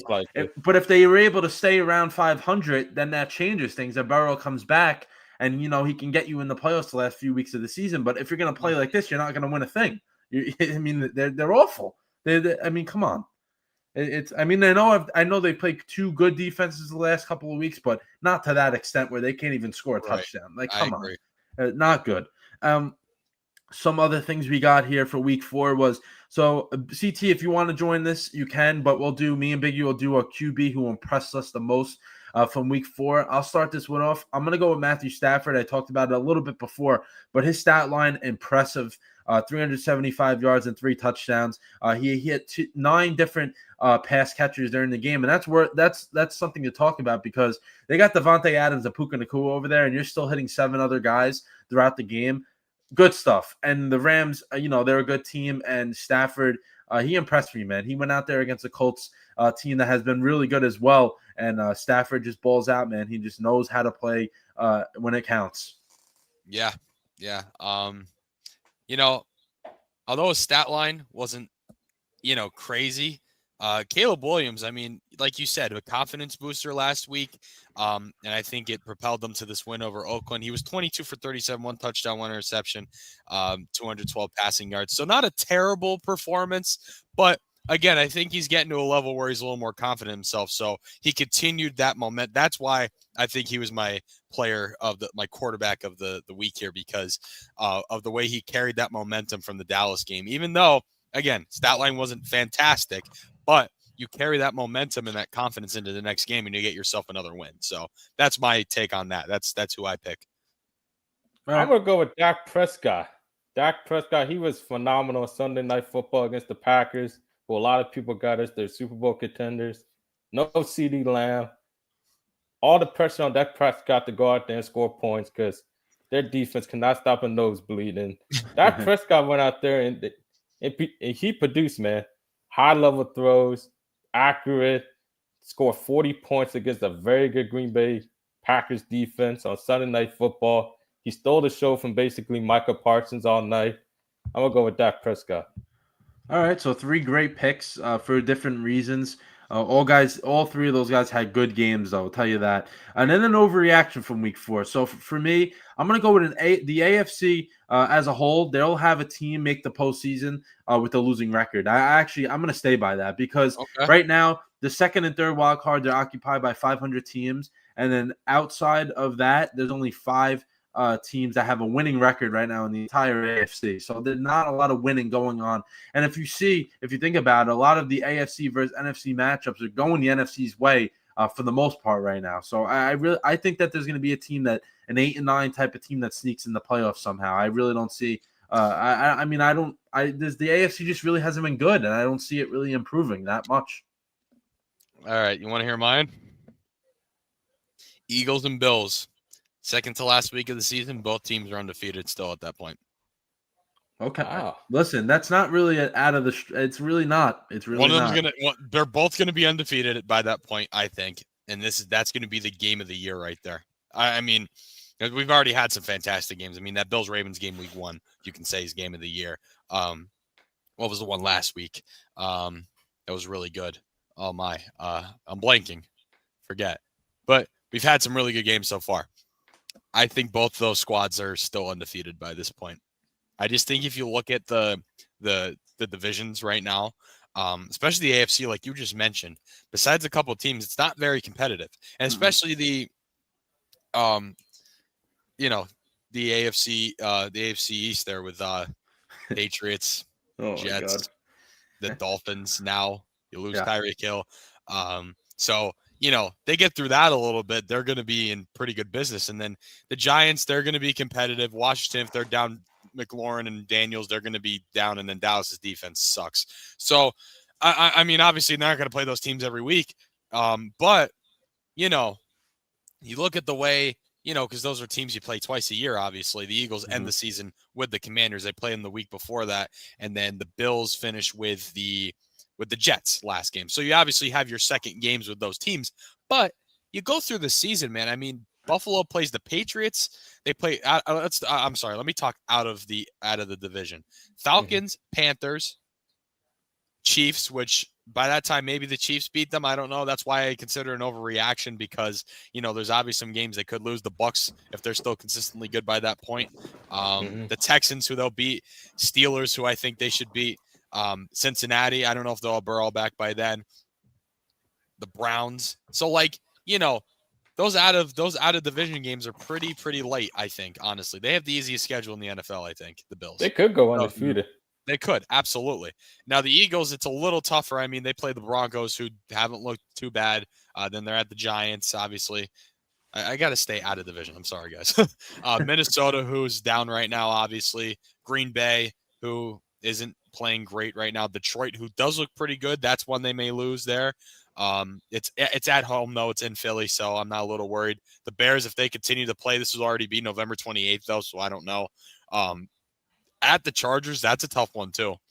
Home against the Raiders, that should be one.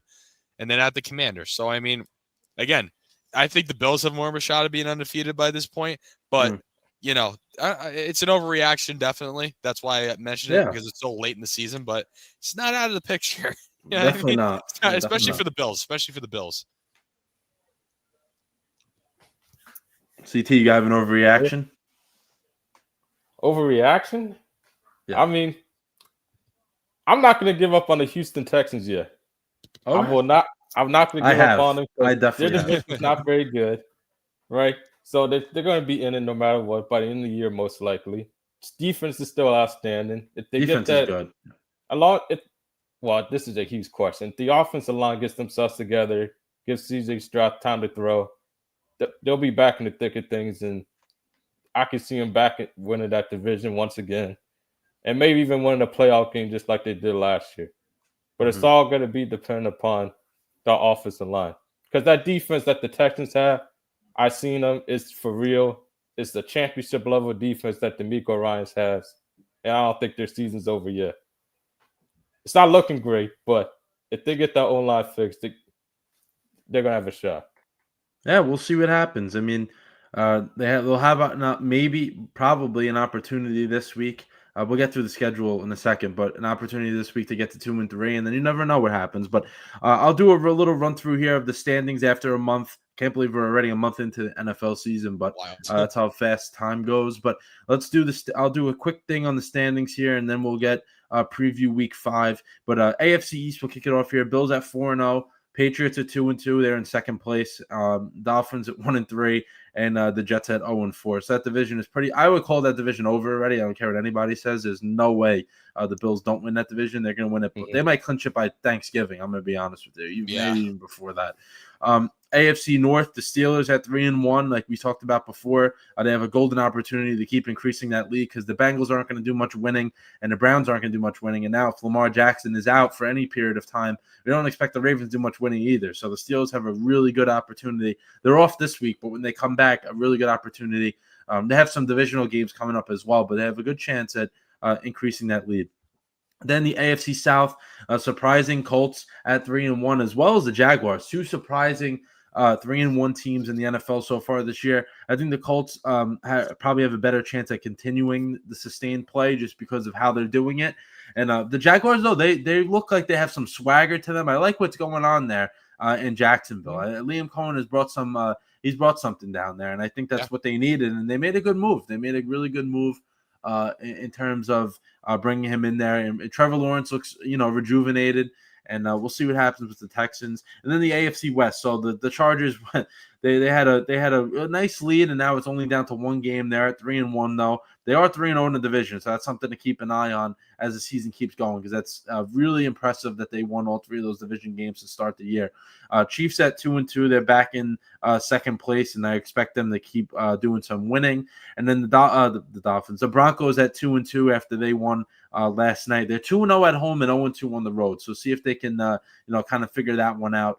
And then the Raiders at 1-3. They're not a good team at all. They have a lot of issues, and Geno Smith has not been playing well. At least the last 2 weeks, he hasn't played well. And then over to the NFC, where we got the Eagles in first place at 4-0. Expect that to stay pretty much the same for them. Commanders at 2-2 in second place. Commanders, they're another team, 2-0 on the road, 0-2 on the road. They won a game and now lost a game without Jaden Daniels, and with him, they won a game and lost a game. But for them, they need him back. He means too much to that team for him to be out any longer. Then the Cowboys are at 1-2-1, of course, because of the stupid tie that happened on Sunday night.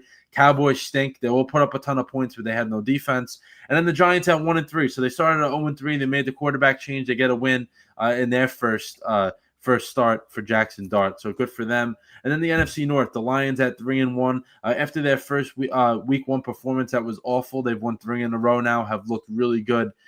They look good against the Bears, Ravens, and Browns. So 3 teams that haven't really played well, but the Lions, they beat them pretty good. Then we got the Packers in second place at 2-1-1.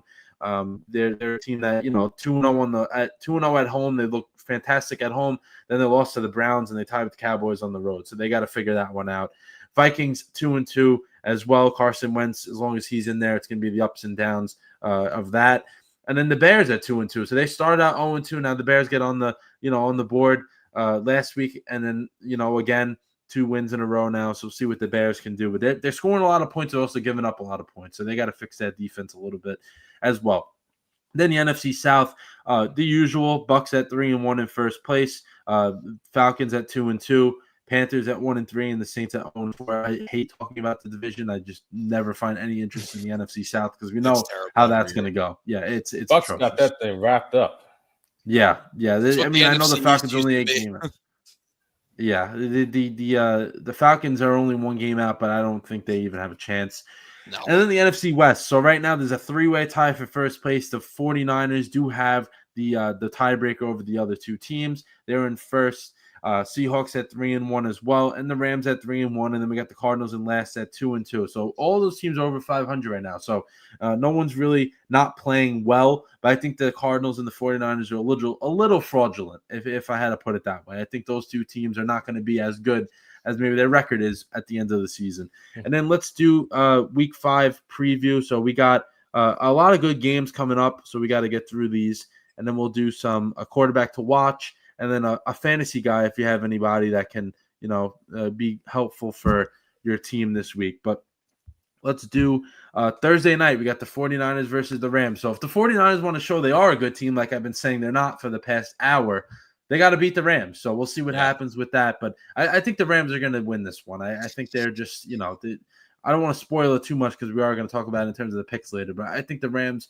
they're a legit team this year. They only lost against the Eagles, and that's a game they were beating the Eagles pretty well until late in the second and half. The Eagles again are one of those teams that find ways to win. Yep. So that's one that doesn't really look horrible for them. Not at all. I mean, them blowing the lead and the way they lost, but it's also like, listen, it's also the Eagles. yeah, exactly.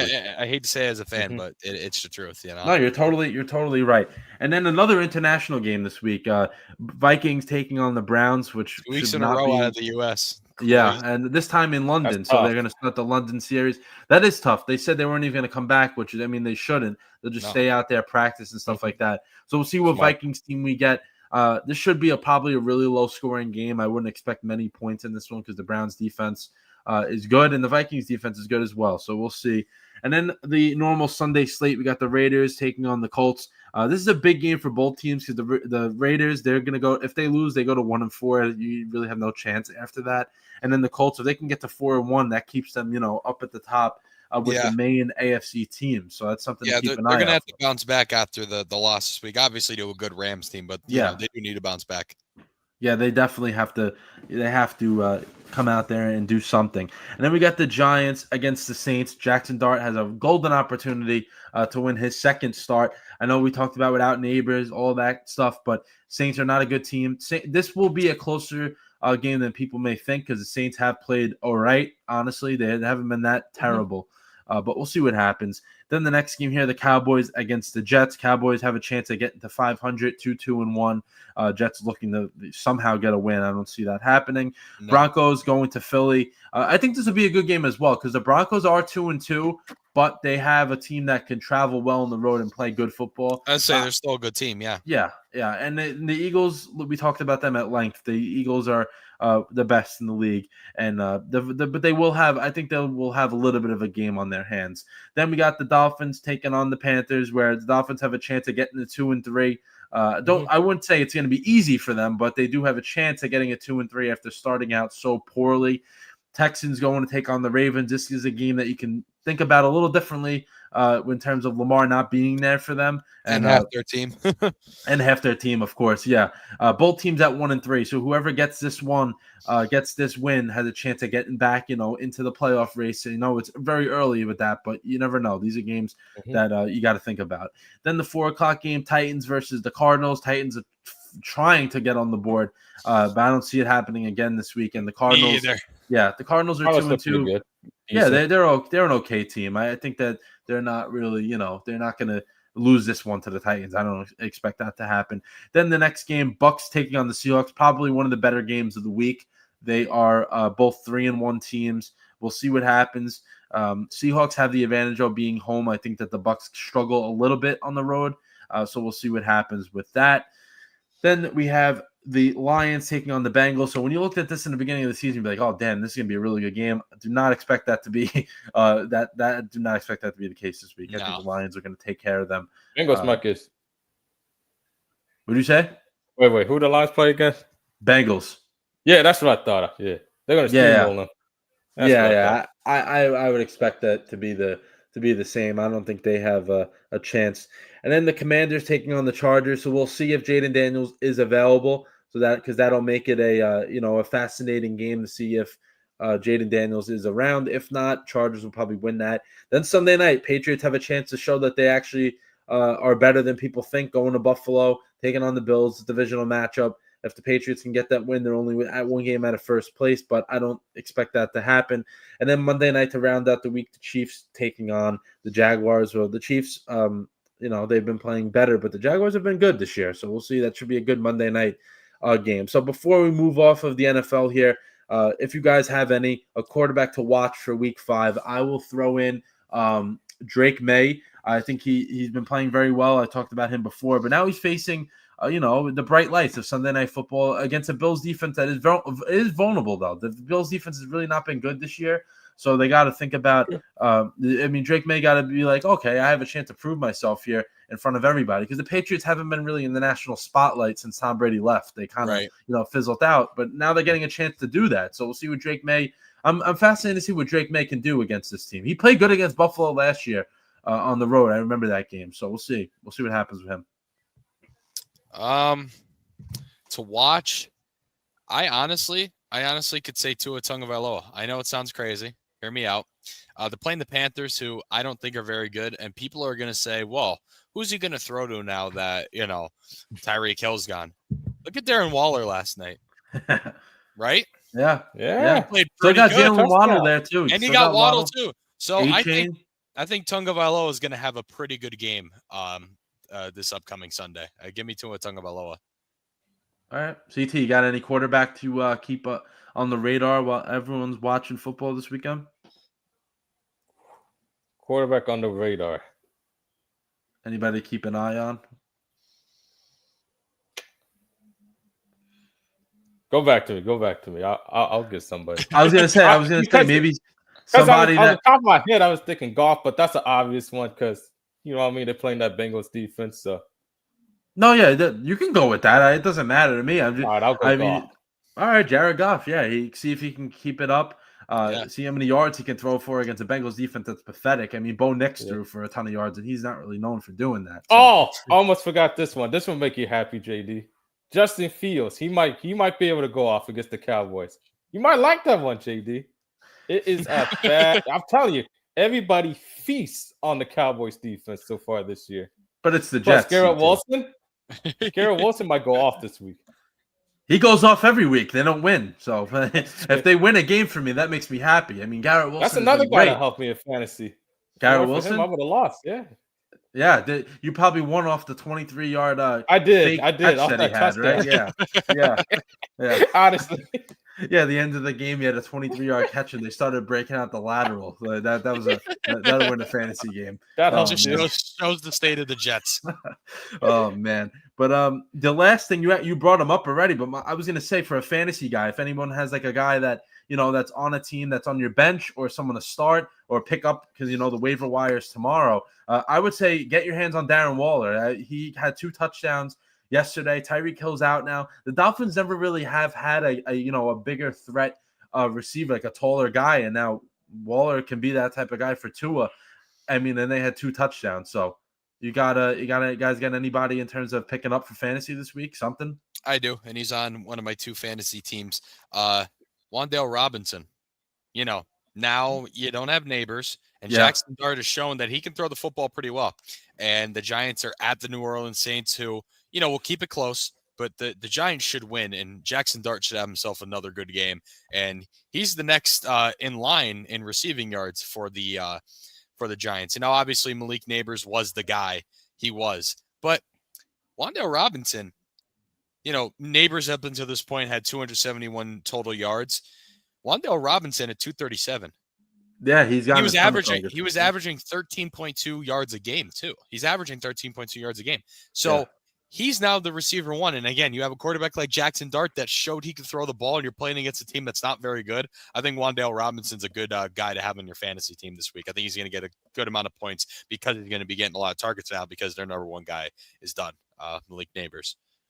All right, CT, you got anybody for fantasy this week? Someone maybe to start if you're in between, like you don't know who to play, things like that? I would say this. Pick up somebody that's going up against the Bengals defense from the Lions. Pick up anybody Amon-Ra from the Jets against that Cowboys defense. And if you don't already, try to get the Browns defense, especially against Carson Wentz up in London. That Browns defense and Myles Garrett, I believe they're going to get some pressure on him. Maybe he'll rinse in the pocket, as I think Skip Bayless once said. Cause a couple of turnovers. I mean, the Browns defense, if you don't already have them, try to get them. All right, yeah. So, and a little bonus, I have Dak on my team. I was a little, because I've been 0-3 to start with him, so I went with Jackson Dart last week, and it worked for me. I did win, but I highly recommend playing Dak this week. I think he's going to have a terrific game. That game in general, even if you're really desperate and you really think Fields can do something, I mean, I wouldn't be opposed to that either, because it probably will put up fantasy points for you. But let's see what we got to wrap this one up. Let's do the how you doing segment now, and then because the MLB Yankees aren't over just yet, I don't want to talk about that until the game's over, and then it'll help us lead into the next game, and we'll recap all that stuff. But yeah, well, so let's start with how you doing. Biggie, you want to kick CT? Do you have anything to say about this, or you just kind of want to watch the rest of the Yankees game? I was gonna say we could start with you, and then we could work our way over to Biggie and then me, whatever you want. Let's just talk about all your teams if you got any thoughts on them or anything like that. If not, it's okay. On your favorite teams, if you got anything you want to talk about in terms of your favorite. If not, it's okay. Me and Biggie will just take care of that, and then because we're going to talk about the Yankees after anyway, so we can hold off on that one. We can do it. All right. Yeah. All right. Team. Yeah. Yeah. What do you got? Steel's been looking great lately, man. 3-1 in a great position. Might win the AFC North, as you guys said. Only if Lamar Jackson's out for an extended period of time. But they're in a good position right now. 3 games won. Just keep winning. Keep continuing to get that defense going together and just win ball games. All right, Biggie. There we go, man. I know you have some things to say. Oh, I'm ready. Yeah, because here we go. Okay, here's 1. Here's 2. 3. Okay.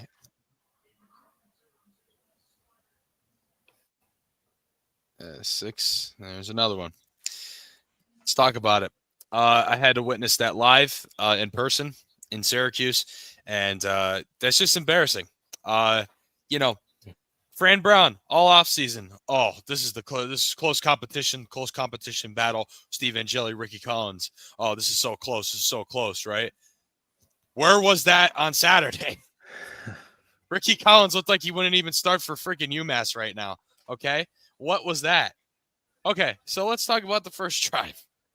We look good. Ricky Collins gets a nice ball out. We drive down to about the 30-yard line going in to score on our first drive, and I'm like, all right, see, I was there with my parents and my sister, the 4 of us. We have season tickets to Syracuse. We go up all the time. And I was sitting next to my mother, and I go right after we got the ball. So we got the opening kickoff, and I went over to her. I turned over, I go, Mom, watch this. he's about to go off. He's better. This guy's just as good as Angeli, because she was worried, because she follows them too. She's also a New Orleans Saints fan, so I feel bad for her. But shout out my mother. I told her, I said, Ricky Collins, I'm telling you, this guy is better than, not better, but as good as Steve Angeli. And those first 3 plays, he sure looked like it. I mean, like I said, they drove down to the 30. He had a nice ball. He ran for a first down. I'm like, look at that. There it is. There's that mobility, that threat type of play that I saw when I went to go see Syracuse practice, where I thought he should have started over Angeli. But I think now you look at it, the experience. Before I go on a rant, let's talk, calm, level-headed, real here. I think, I thought that Ricky Collins was better just because he was more of a threat and he was able to run the ball more. He's a bigger body. But Angeli, the experience, you couldn't deny that. I mean, he's the reason Notre Dame won that game. He's one of the reasons why Notre Dame won that game against Penn State. If that drive never happened, they weren't winning that game. He played a very crucial part in that game for Notre Dame. He absolutely did. And obviously he saw time at a school like that. And Ricky Collins this was his first ever time starting a college football game at LSU, his time at LSU and now at Syracuse. So give him the benefit of the doubt. But, for you to even be a former 5-star and for me to hear all year and all of Syracuse fans to hear all summer and all camp that this quarterback competition is so close and Angeli won by this much. It looked like he won by this much. I can't even go by that far. I can't even move my hands that far because of what I saw. So, driving, doing great. Ricky Collins, I don't know if it was tipped or not. It looked like it because of how badly it was underthrown. Like, legit, he underthrew that ball so bad. There's a Duke defender right there. They ran it back to, across midfield, and Duke went down and scored. So that happened. Get the ball back. I'm like, all right, first start, just some jitters. Never started a college football game before. That's fine. All right, cool. It's okay. He'll get comfortable. We have a great group of receivers. And also I want to mention Jonte Cook. He had a pretty bad play. He's our top receiver, I think. Got it from Tech. He transferred in from Texas this year. There was a play that I thought was absolute BS. So he apparently caught the ball, right? And the Duke defender went in on him, and they originally looked at it as a targeting call because it was helmet to helmet, right? And it looked like he was down with the ball. They reviewed it more. It was a fumble, and Duke got the football back. So the reason why Duke was going after him after he was down is because the ball was loose. And I didn't see it. I thought the play was dead. I thought that he was down and he was, done. All right, good. So we were going to get a 15-yard penalty and get, I think it would have taken us to the 15-yard line. We would have probably scored and made it a game. Because at this point, it was 14-3. So we needed it, right? We needed to score. We needed to get in and get something going on offense because we had nothing going on offense at all. But, I couldn't believe it. I was so mad. Duke gets the football back. 2 plays later, they run like a 30-yard touchdown. They score. They make it 21-3. We gave up. And, the defense for Syracuse has been iffy. Even last year with Kyle McCord and how good we were, they were iffy. The run defense was terrible. And I even said it again after the Tennessee game. Our offense looked good, but our defense can't stop the run still. And I think the reason why it's been hidden, it's been masked because of how good our offense has been. Because you saw how Angeli played until he got hurt. He was the leading passer in the country throughout the first 4 weeks, 3 or 4 weeks. Kyle McCord last year, I mean, unreal.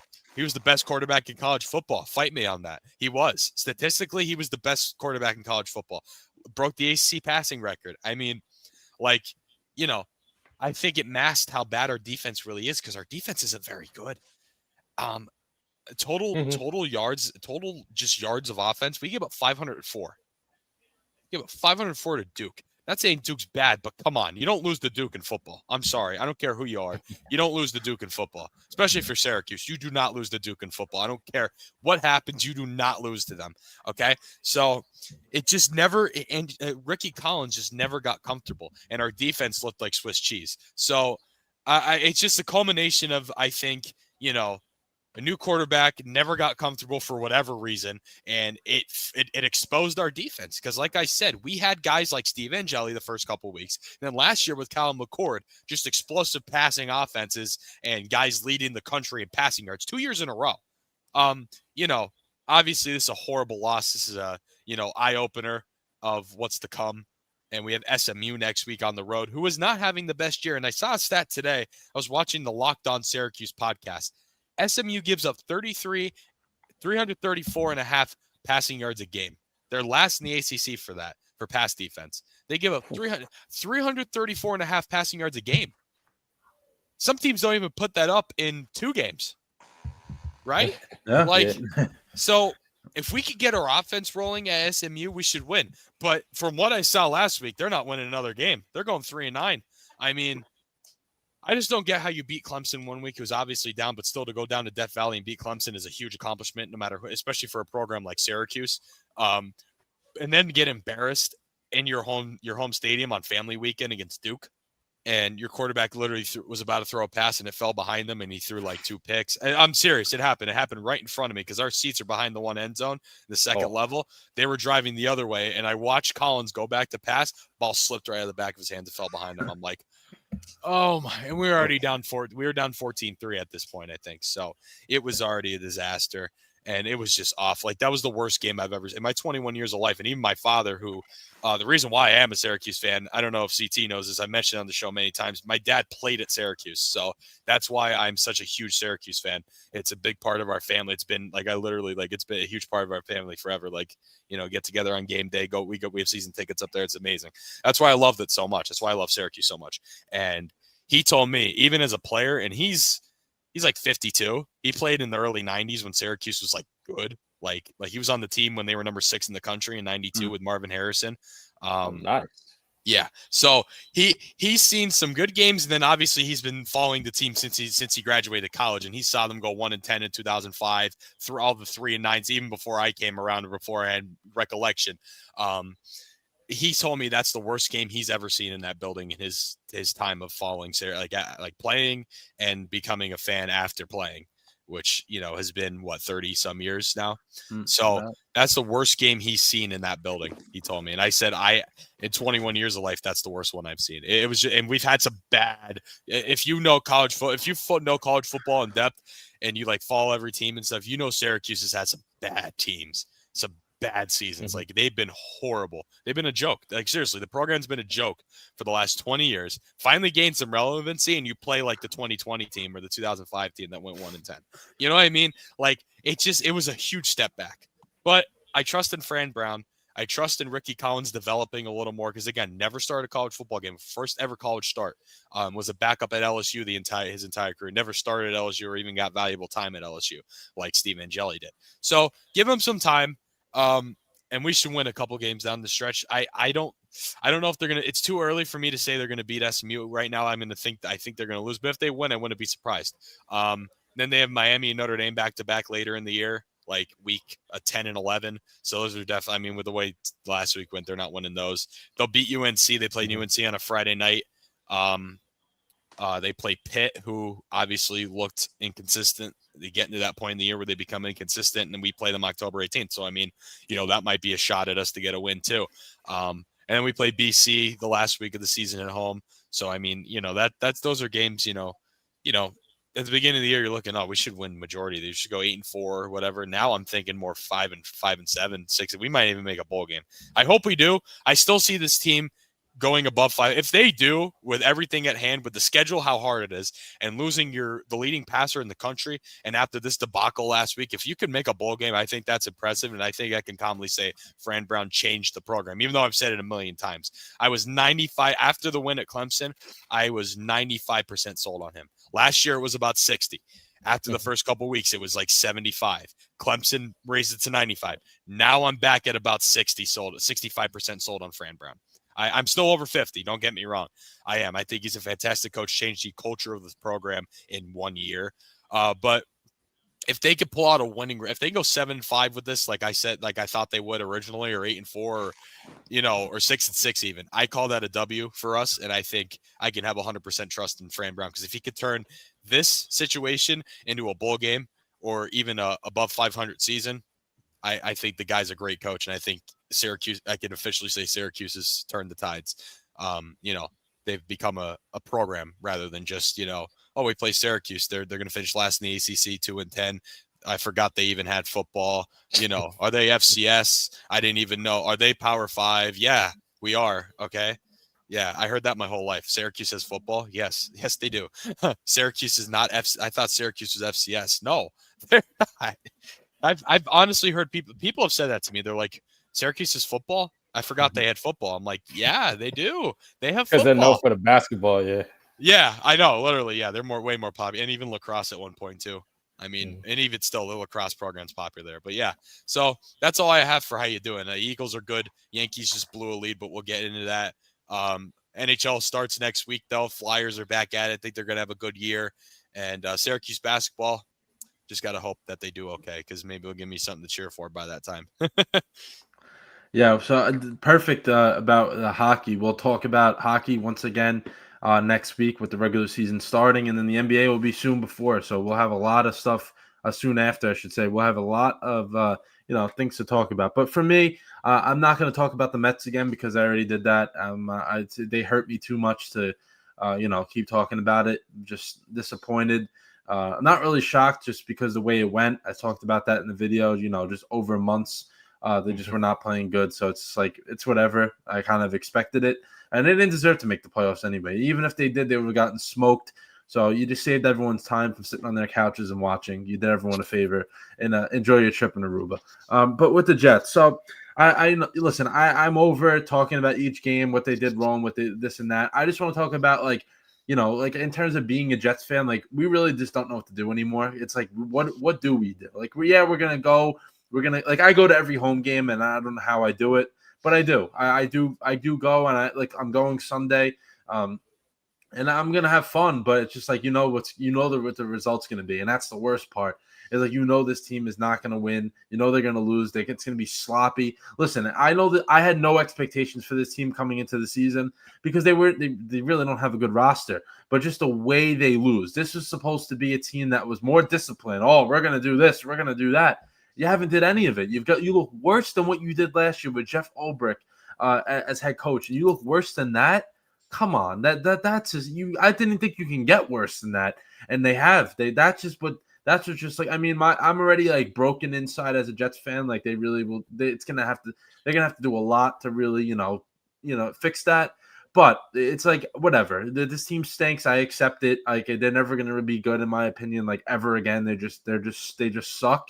But just like Aaron Glenn, I'm not blaming him because he's only 4 games and this and that. But it's just like, you say you just be quiet. Just be quiet and coach. Like, you don't need to say I'm gonna be a disciplinarian. I'm gonna be this. I'm gonna be that. And you're still making the same mistakes that you made. And you're doing it worse. You're fumbling balls left and right. The penalties are out of control. The stupidity of them too.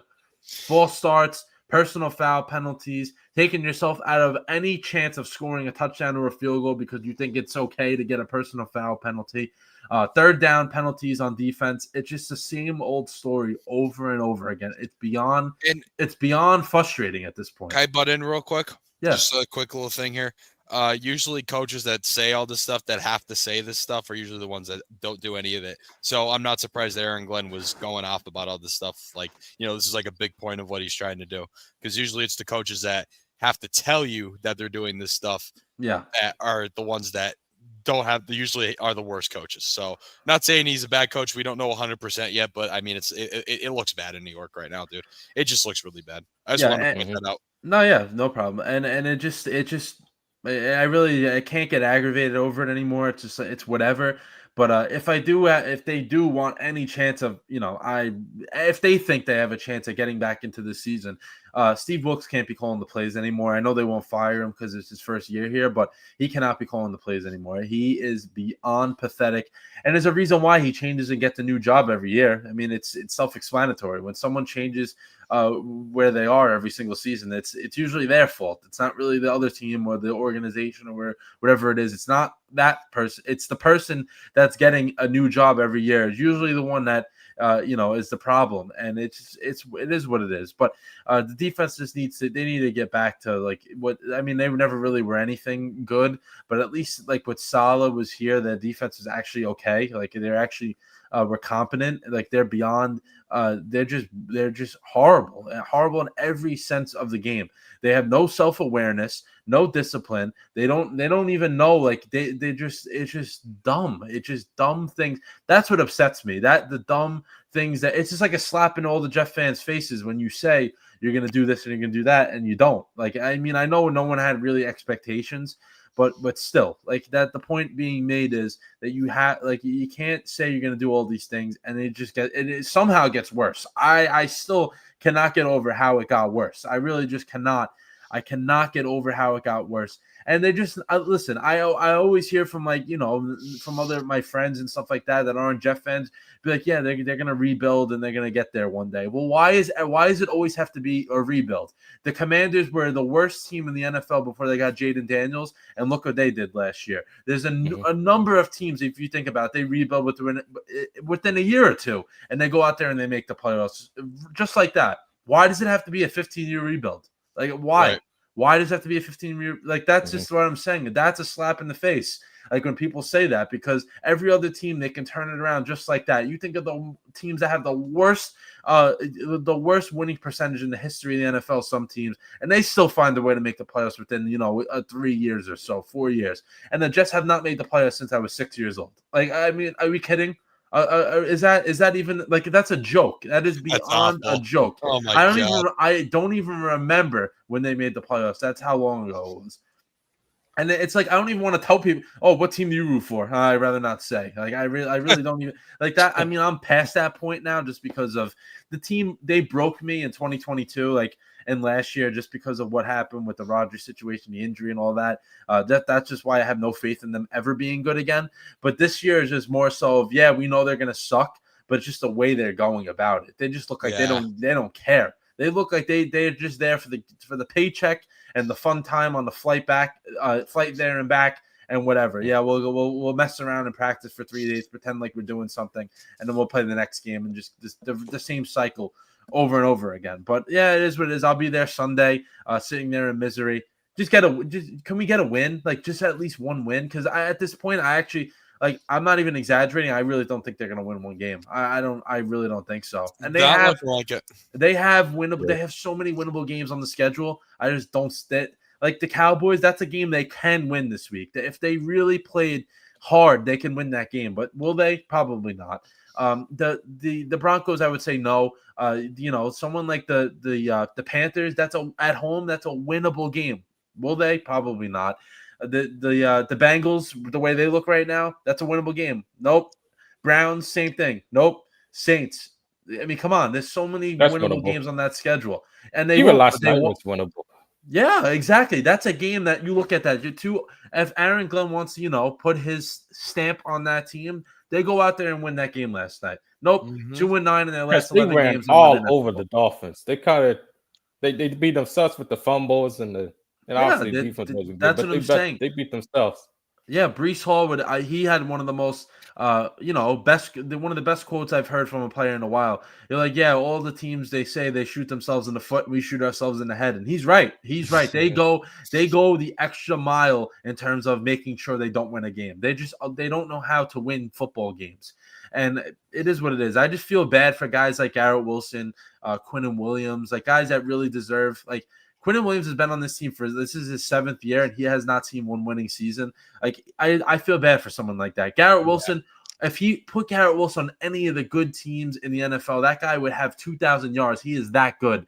And he just has to deal with Justin Fields, Tyrod Taylor, a washed-up Aaron Rodgers at the time. Oh, now he doesn't look washed up anymore.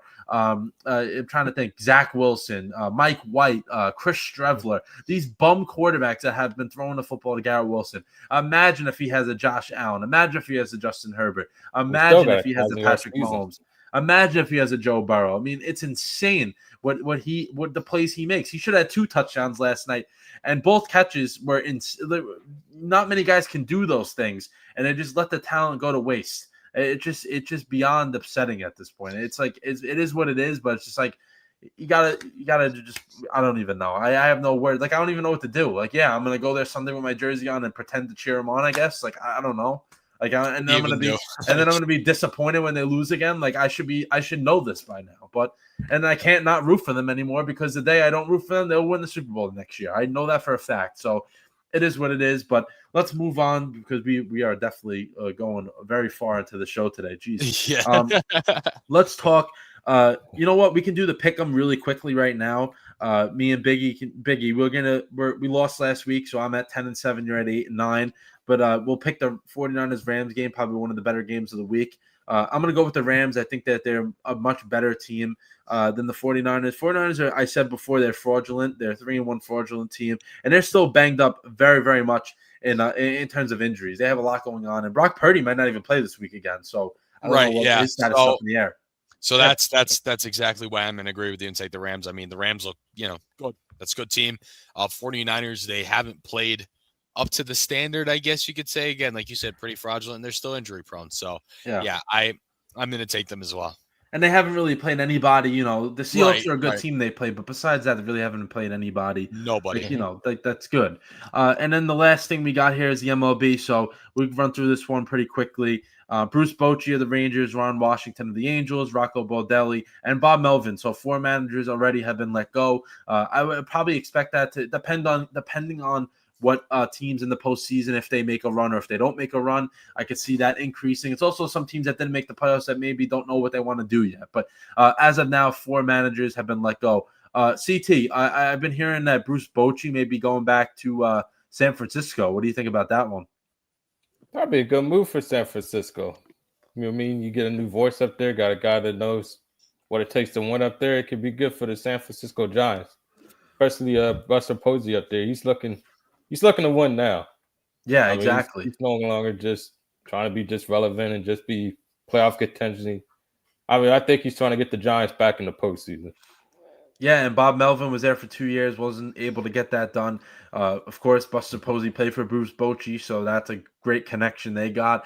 And Bruce Bochy probably doesn't have many years left in terms of managing, but this could be a situation where he goes there for maybe 2 or 3 years, brings in a bench coach that's young, and lets him take over after that. It could be something that the Giants look into.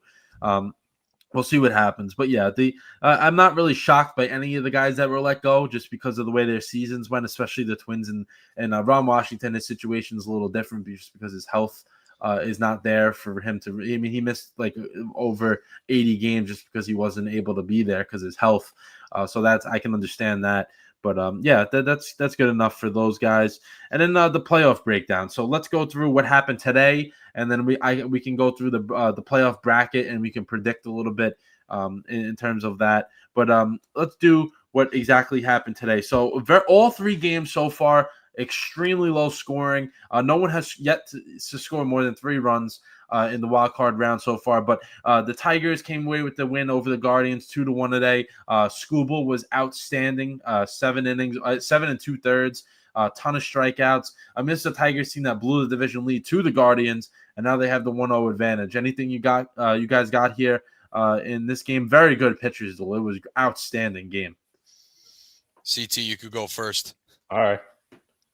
I mean, the Tigers bounced back. They got game 1, which was kind of shocking because they kind of had that lost that division lead, 15.5 games back. So it's a good win for the Tigers. This is something that they needed, and Skubal was outstanding, pitched like the best pitcher in baseball. And the good news for the Guardians is that Skubal will not be pitching tomorrow, so maybe right-handed. Get the offense going. You know what I mean? Yeah. Continue that hot. You know what I mean? That hot streak you had closing out the season. Yeah. Yeah, I mean, they really did. I mean, they knocked out the Tigers, who were literally on top the entire year. And this is a division that, we didn't think anything of. I mean, we thought Detroit was going to win outright. Nothing was going to happen. And the other teams really weren't mentioning. But here comes Cleveland. I mean, wow. Mm-hmm. But yeah, the Tigers do bounce back. But yeah, Skubal's the guy. But yeah, if he's not pitching, you might be in a little bit of trouble there. I agree with you on that. The Guardians are in good business there without him on the mound. So, yeah. Yeah, I mean, if the Tigers wanted a chance at winning the series, they had to get today, and they were able to do that. Will Vest came in out of the pen, their guy. He shut the Guardians down. I mean, the Guardians had a guy on third base with no outs, and they were unable to tie that game up in the 9th. But we'll see what happens tomorrow. I mean, they have a chance at tying it up, and then game 3, you never know what happens. But we'll see. And then game 2 of today was the Cubs versus the Padres. Probably a little bit of a shocker. Cubs won the game 3-1. Padres scored in the first inning, and they didn't score the rest of the game. Nick Pivetta, he started game 1 for them. He pitched okay. They give up 2 home runs. The bullpen for the Padres is, it's going to be good, but if you can't score runs, you're not going to win games.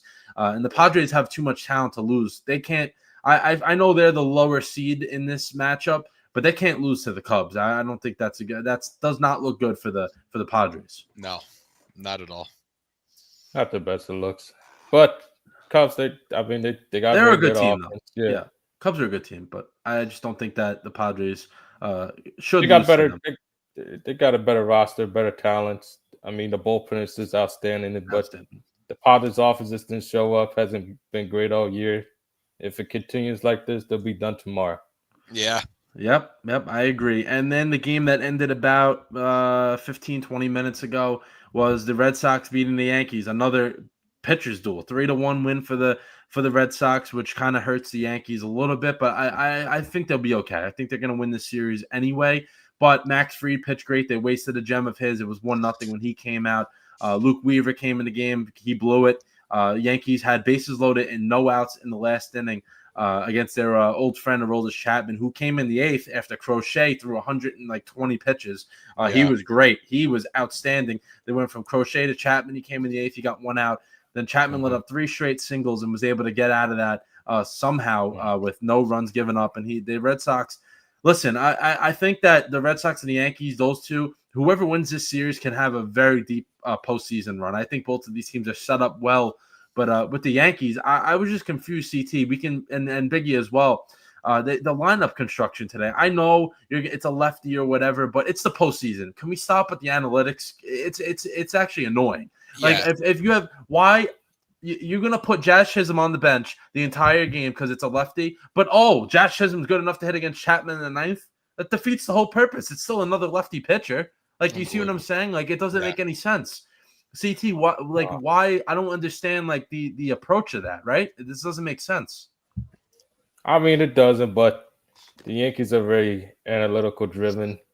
They like going based on the numbers and the matchup. So I knew that Goldsmith was going to start against the lefty who played well today, and I knew Rosario was going to play as well because he hit well against Crochet in his career. But the Yankees didn't get it done the 9th inning. You got to come up and you got to score 2 runs there with bases loaded, no outs. They just didn't get it done. I don't know how. I don't either, but hopefully they get it tomorrow because you get tomorrow's game. You got a good shot at game 3 because, Giolito's out. So I don't think the Red Sox know right now who will start game 3 if they were to lose tomorrow. So game 2 is a must, obviously. Game 2 is an absolute must. I mean, this is ridiculous. JD, I don't know why you would do that, especially someone like Jazz Chisholm, who's been one of our best guys all 20 year. 20+ home runs. Yeah. Yeah, I don't understand. I get the analytical stuff, but that doesn't matter.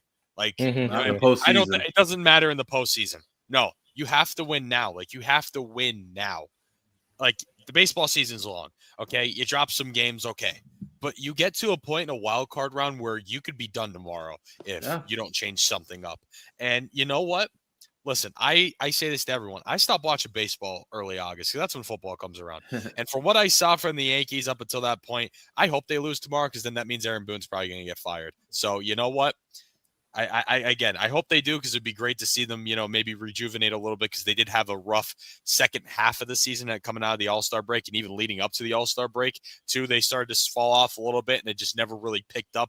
They had their moments here and there because there's a lot of games in baseball, so they had little spurts, but it never really picked back up for them. And you know what?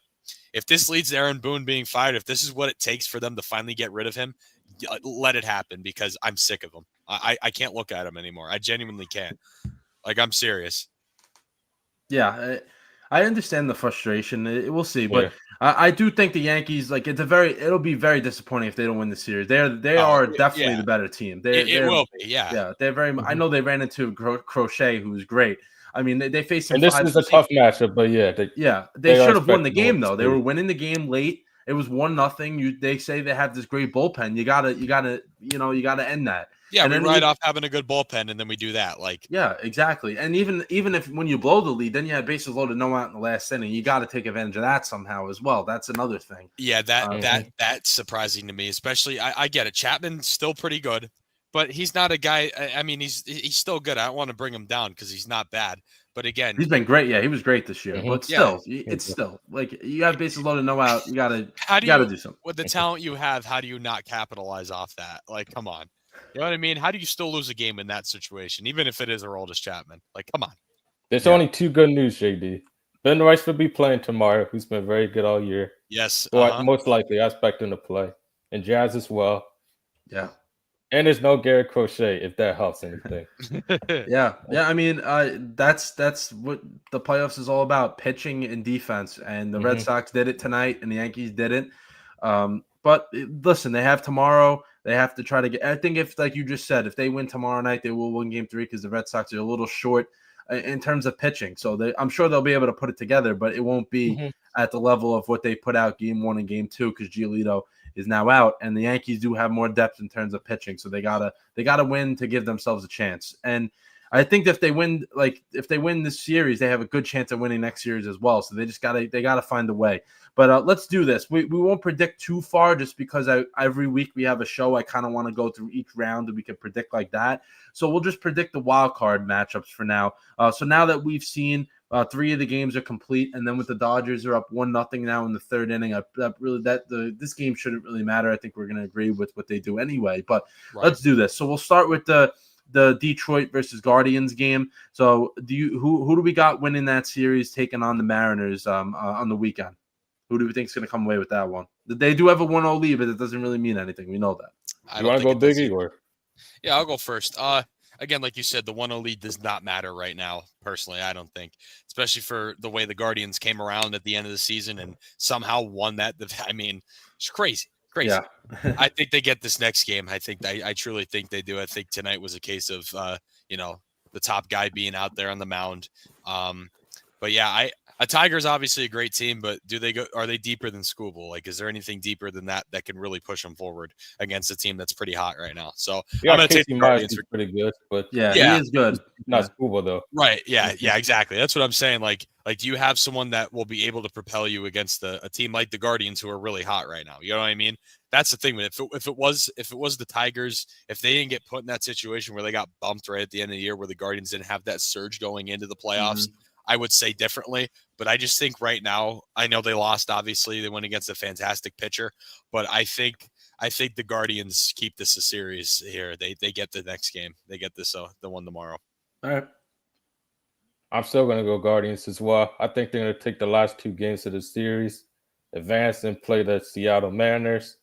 Even with the Guardians not hitting well today, they should be like, we didn't hit well, and they were still in this game for the whole 9 innings. They get a little bit of offense, they should win this series.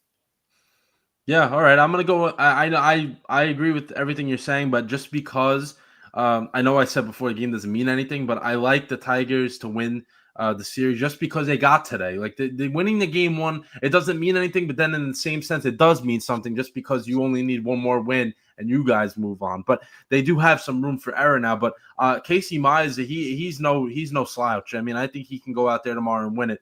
And then if they don't win Game 2, Game 3 is all hands on deck. But I think the Tigers can do just enough to win. I just don't think the Guardians can hit enough in this postseason setting to win. I just don't think they have enough in their lineup to get them to win that series. So I'll go with the Tigers. Then the next one we'll do is the Padres versus the Cubs. So I really thought the Padres would win this game. I win this series 2-0, but obviously that's not the case now that the Cubs won in Game 1. I still think the Padres are gonna. I think they're gonna win the next 2 games. I think it's all about the pitching, like we said in the postseason, and they have more depth than what the Cubs can put out there. And I think that's the Matthew Boyd was great today, but I don't know if the Cubs can have that type of starting pitching and bullpen come out there again and do that. And the Padres bullpen, I mean, they can go to their bullpen in the 3rd inning if they really want to, but they don't have to because their starters are good as well. So I think the Padres are going to win the next 2. I think they're going to move on. Yeah, I agree with you. Chicago's obviously a very high-powered team. but I think the Padres just have too much talent not to win this not series. To win, yeah. You know what I mean? Exactly. So yeah, I'm going to take San Diego to win the next game. I don't love what happened today, but I'm still going to go with the Padres due to that bullpen they have. The starting pitching is very good. I just don't love the offense, but I think they're going to be able to do enough to win the next 2 games, and hopefully that'll be enough for them to move on. Yeah, I still stick with them. Yeah, I think they just have too much talent to not win. It's disappointing if they don't. The Yankees versus Red Sox. So I think we pretty much know how we feel about this, but let's give a definite answer in terms of this series. So listen, I really think that the Yankees are going to come back and win this one just because of the same theme of things, but they can't put their better players on the bench. I'm sorry that you cannot do that. And what the Red Sox did tonight, if I'm them, if you lose game 2, you throw a lefty out there game 3. Why not? Because the Yankees are gonna go back to the numbers. Oh, I gotta look at the numbers. And they're gonna put out there someone stupid, and they're gonna put out the dumb lineup they put out there today. They could have Barlow started tomorrow. So they could be lefties. Yeah. Yeah, I think I agree with you because you know what I mean? If I'm Boston and I see, these guys care way too much about analytics, let's put out a lefty so we get that same lineup and we have Jazz Chisholm on the bench. Okay, let's do that. They win game 3 and they knock the Yankees out. Hatred aside, I think they do win tomorrow. I think they do get game 2. I don't think it's going to be a sweep, but I don't think they win the series. I think Boston takes game 3. All right. I don't think that they win the series, but they will win tomorrow. Be very disappointing if they don't win this series. Yeah, definitely. But I don't think they will. But they should get tomorrow. CT? I'm hopeful that they win, and I still think the Yankees will win. And I think this is the toughest matchup that the Yankees could draw in the wild card, to be honest with you. It is. Because the Red Sox are very good. They're athletic. Great starting pitching with Crochet that you guys seen tonight. You got Chapman closing out in the 9th inning. I felt like this is the toughest draw. And honestly, I felt like either of these teams, if they were to make it out, will eventually make it to the ALCS. That's how I feel about the Yankees or the Red Sox. I agree. So I'm still going to go Yankees. Yep, I agree. And then the last wild card series here, I think we can all keep this one short just because it's probably going to be the most lopsided.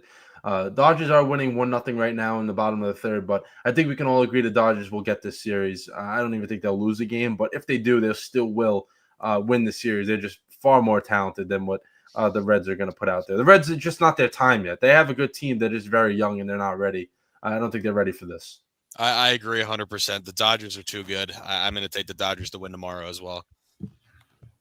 I'm taking the Dodgers as well. The only way that I think the Reds could win is just everybody in the lineup goes cold, but I don't see that for the Dodgers. I think they're going to win these first 2 games. All right. Any final thoughts you guys got on a very quality episode 70? I mean, we almost went 2.5 hours. We talked about a lot of stuff. It's good though. It's good. Yeah, it was great. It was great. But any final thoughts you guys got before we sign off here? I got nothing. All right. CT? Yeah, me either. All right. All right. Yankees, hopefully they win. Yeah. Right. All right. We want to thank CT for popping in and on Instagram and TikTok, CT Ball, and give him a follow. He does very, very good hitting videos. Yes. And I'm sure if the Yankees lose, he'll be making a video about them because I know he will not be happy if they have an early exit. And then Biggie, of course, everyone knows TJ Productions, jack of all trades type of guy. But like everybody for coming on, everybody watching too. We appreciate the comments. Comments are always great when especially when they're coming at me about my team being terrible. Thank you, Marty. Appreciate it. Yeah, it's a great rivalry brewing. The rivalry between Biggie and Marty with the comment section in Syracuse. So. And Matt Venezia. Very good. Yeah, with the most random comments out there. But that'll do it for episode 70 for CT, Biggie, JD. See you guys. Thank you, everyone.